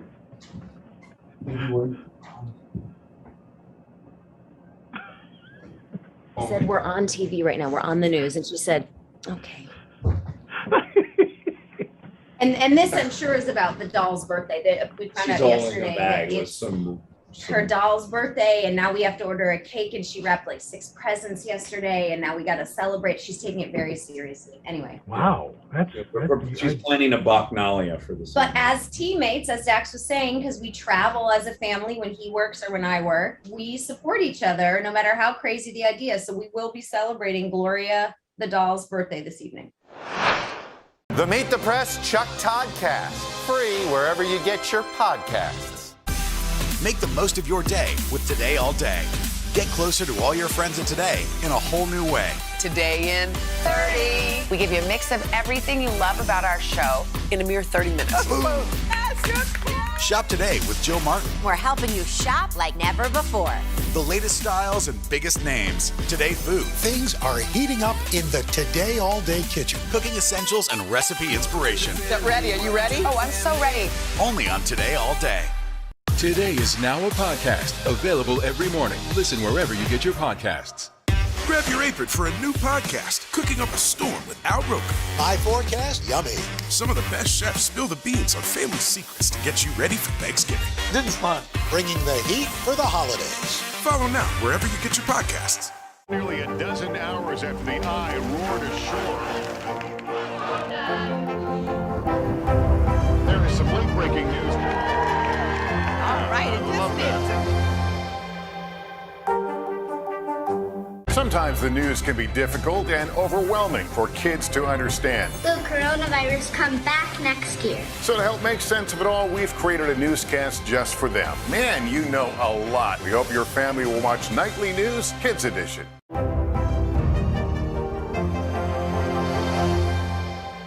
Here's the thing, and you talk about, Dax, you talk about gender assumptions. And I think people always assume that boys smell worse than girls.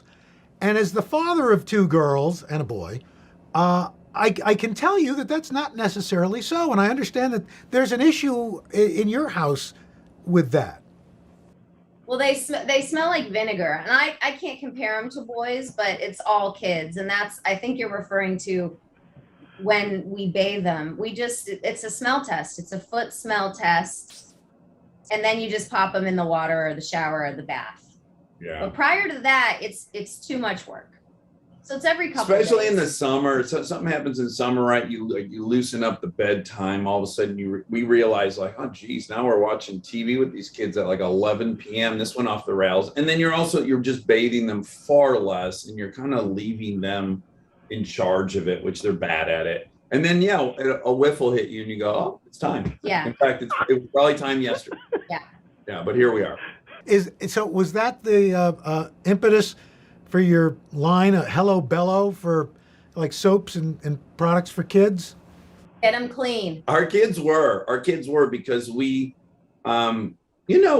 overpaid and we live in Los Angeles. So we had our, any product that might've been fantastic, we had access to, we could afford.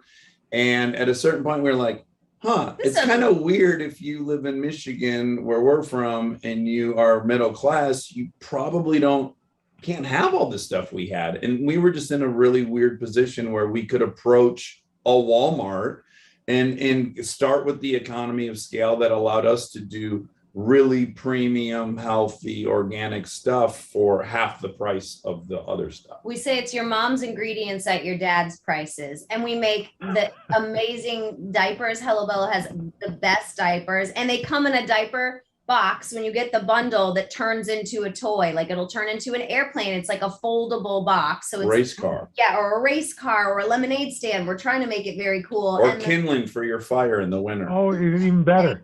And then a lot of good. It's like the Transformers of kid stuff. Yeah, we're trying to make it fun and all the stuff you would need for a baby or a kid. And we're putting a lot of thought into it and trying to bring it to the masses because it's about half the price of anything else. So the girls aren't babies anymore. What now that they're out there and they're these independent, free thinking, free range kids, what are they coming home with that still just kind of gobsmacks you sometimes? Well, currently, into our great horror, our 8-year-old has taken an interest in musical theater. So what's great is, this is really what we're dying for as parents is like you push all this stuff on them 0 to 8. Why don't you try soccer? Why don't you try this? Our life was just taking them all these places they didn't want to be.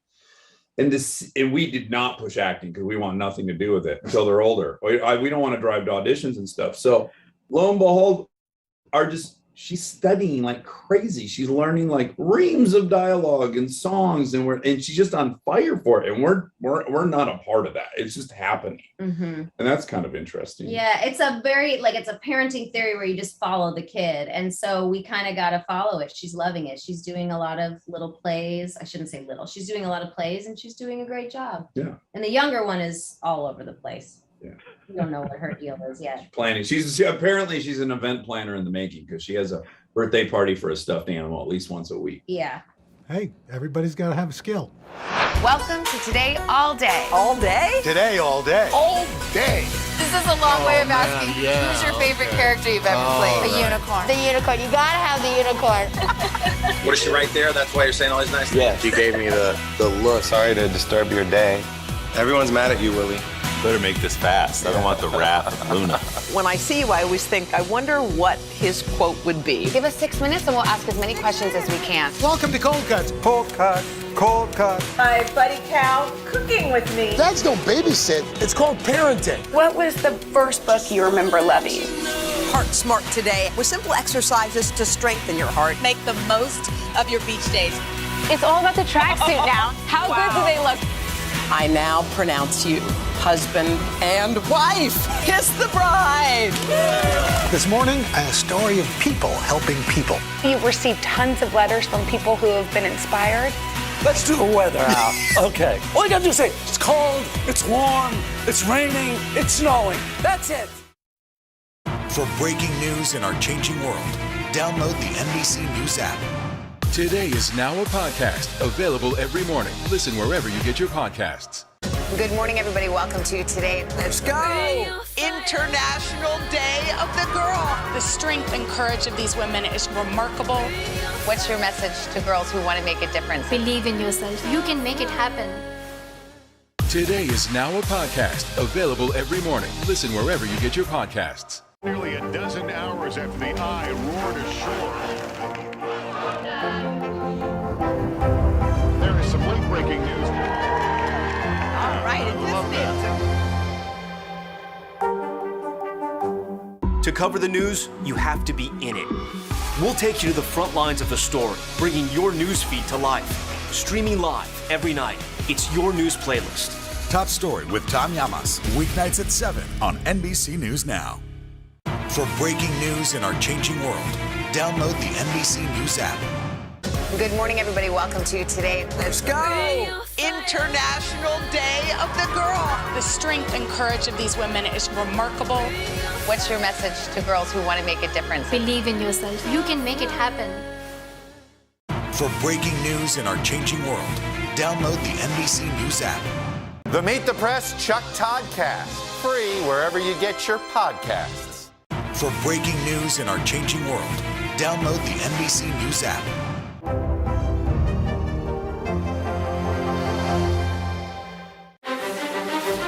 This isn't about spending going forward. This is about spending that's already happened. Do you accept the idea that we have a crisis at the border? The vaccine mandate. Is this going to work or is this going to backfire? If it's Sunday, it's Meet the Press. Today is now a podcast available every morning. Listen wherever you get your podcasts. So your parents, your producers, your actors, actresses, your game show hosts, you guys leave this crazy life. Is there anything that you've got on the bucket list that you haven't done yet that you want to tackle?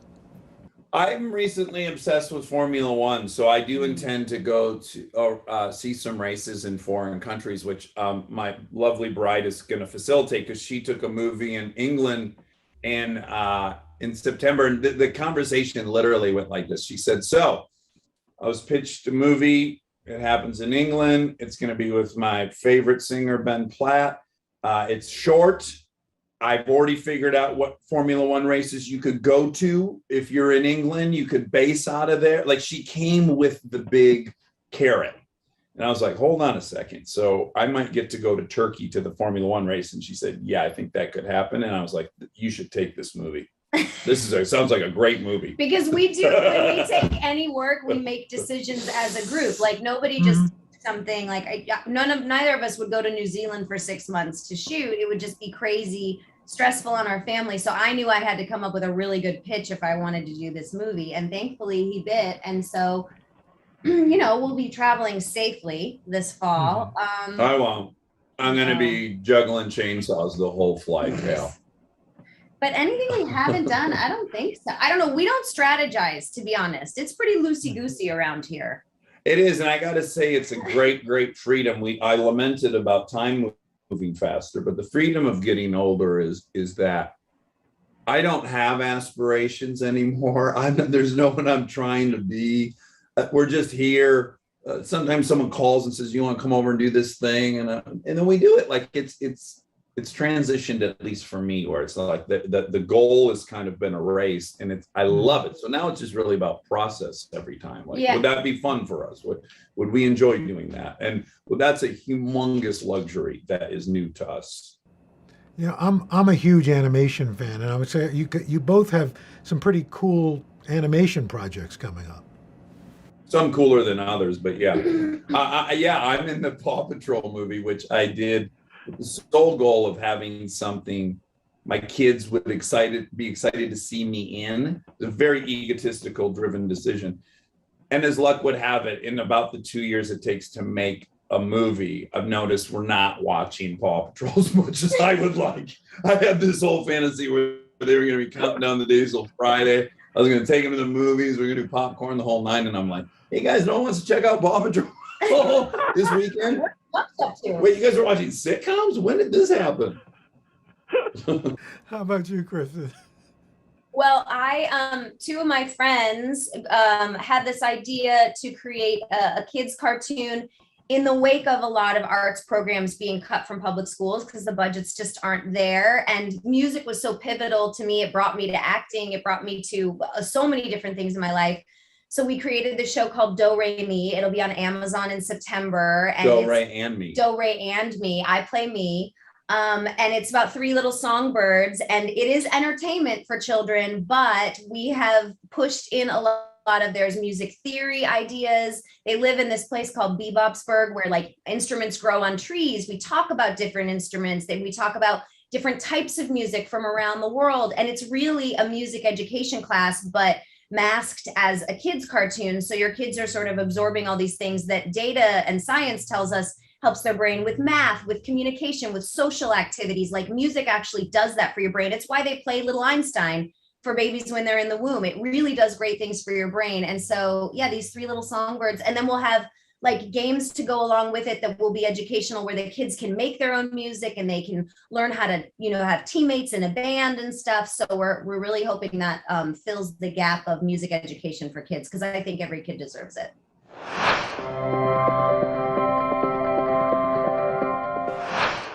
The Meet the Press Chuck Todd Cast, free wherever you get your podcasts.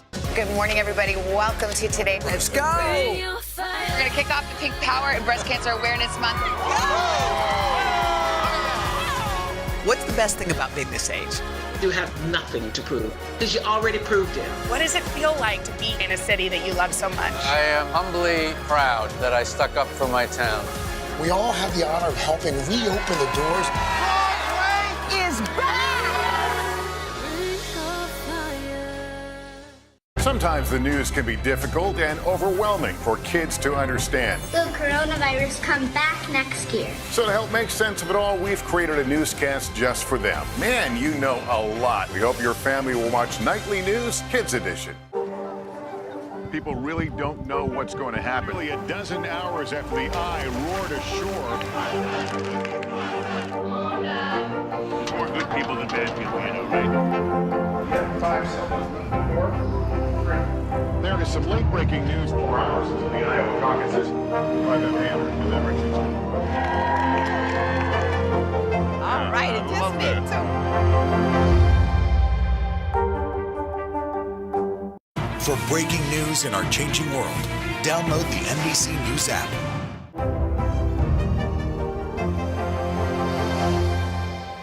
I love the title Queen Pins. I mean, it's perfect. Tell me about this.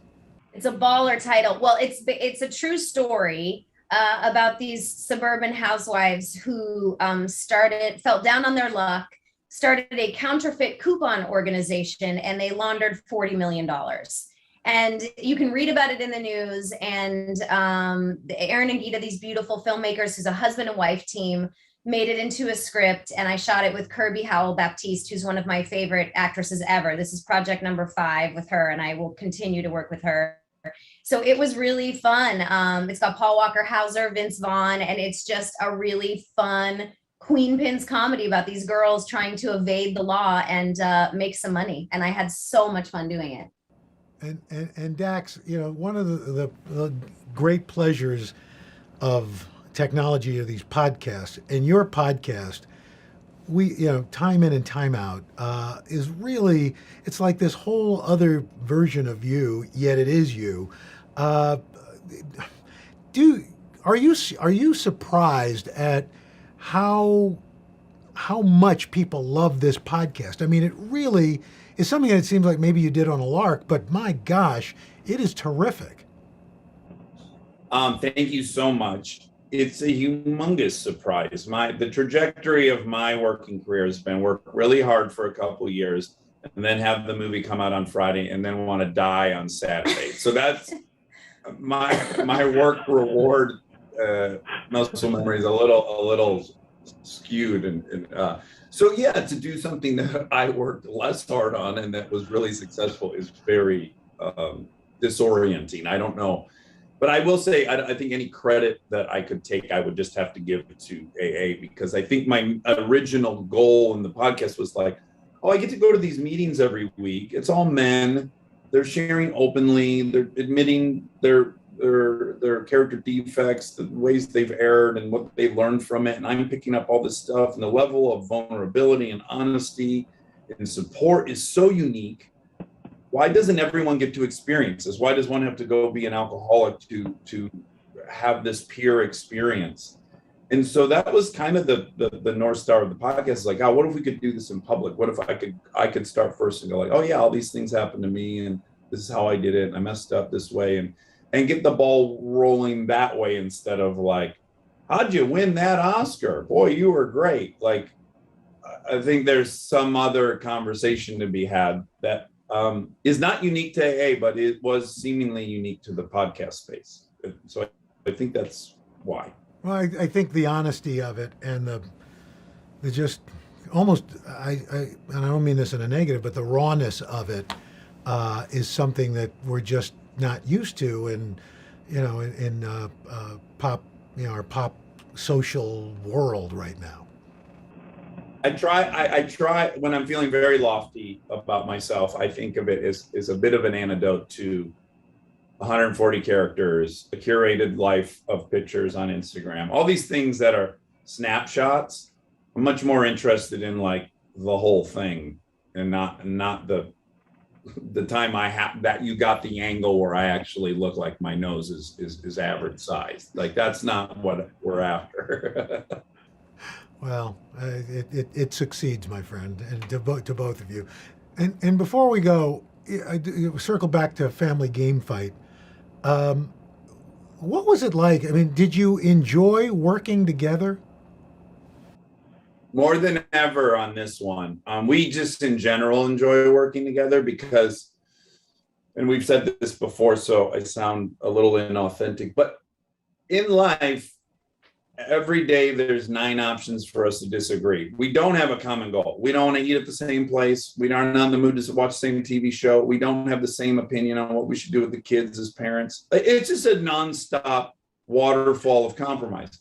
When we work together, it's this rare bubble where we have the exact same goal. Like we want the show to be great. And then even more than that, it's rare, I think, for partners in a marriage to be the benefactor of their partner's genius. So if I'm out on stage in this game show, it's on my shoulders and it's on hers. And she is like, she's John Stockton and I'm Malone, or vice versa. Or she's, I'm Pittman, she's George. Like I look at her and I go, oh my God, she's going to do more than half the lifting, maybe even more than half the lifting. She's so good at this. Watch her go. Oh my God, I feel safe in like my teammate. It's just a rare thing, I think, to get to experience in a marriage. No, it was beautiful. But yeah, he's also said before, you don't get to go to work with your partner and see them thrive. If your partner is an accountant, you don't get to go to work and see them do a spreadsheet or add numbers. Yes, smash a spreadsheet. But we get to go to work and see each other be a sort of in our element, be our best. And it's also the safety net as an actor to have someone you trust so much next to you. So having a common goal mitigates any sort of arguments that could happen or compromises because we're just on track with a common goal. And that's something really beautiful. And we always come home feeling very grateful for each other. Yeah, some people go away to like nice hotels for a week to rekindle, and we go shoot for 90 hours and we come out thinking like, yeah, I picked the right one. And you get paid. That's right. That's right. Oh, guys. And Dogecoin, which we regret. Oh, well, but it's a cute little dog. So. It is. I think that's what got us. Gets everybody. Guys, thanks so much. It's great to see you. Thank you, Al. A lot of fun. Yes. Yeah. Yeah. Thanks. Live from Studio 1A in Rockefeller Plaza, this is the third hour of Today. And a good Tuesday morning. Welcome to this third hour of Today. It's November 16th. Look who's back. Our pal Maria Shriver. And we love Right between two guys I adore. Oh, and we love the Elmo print. Yeah. We love it. We got a lot of good stuff ahead this morning, including... Calm down. We're trying to contain ourselves.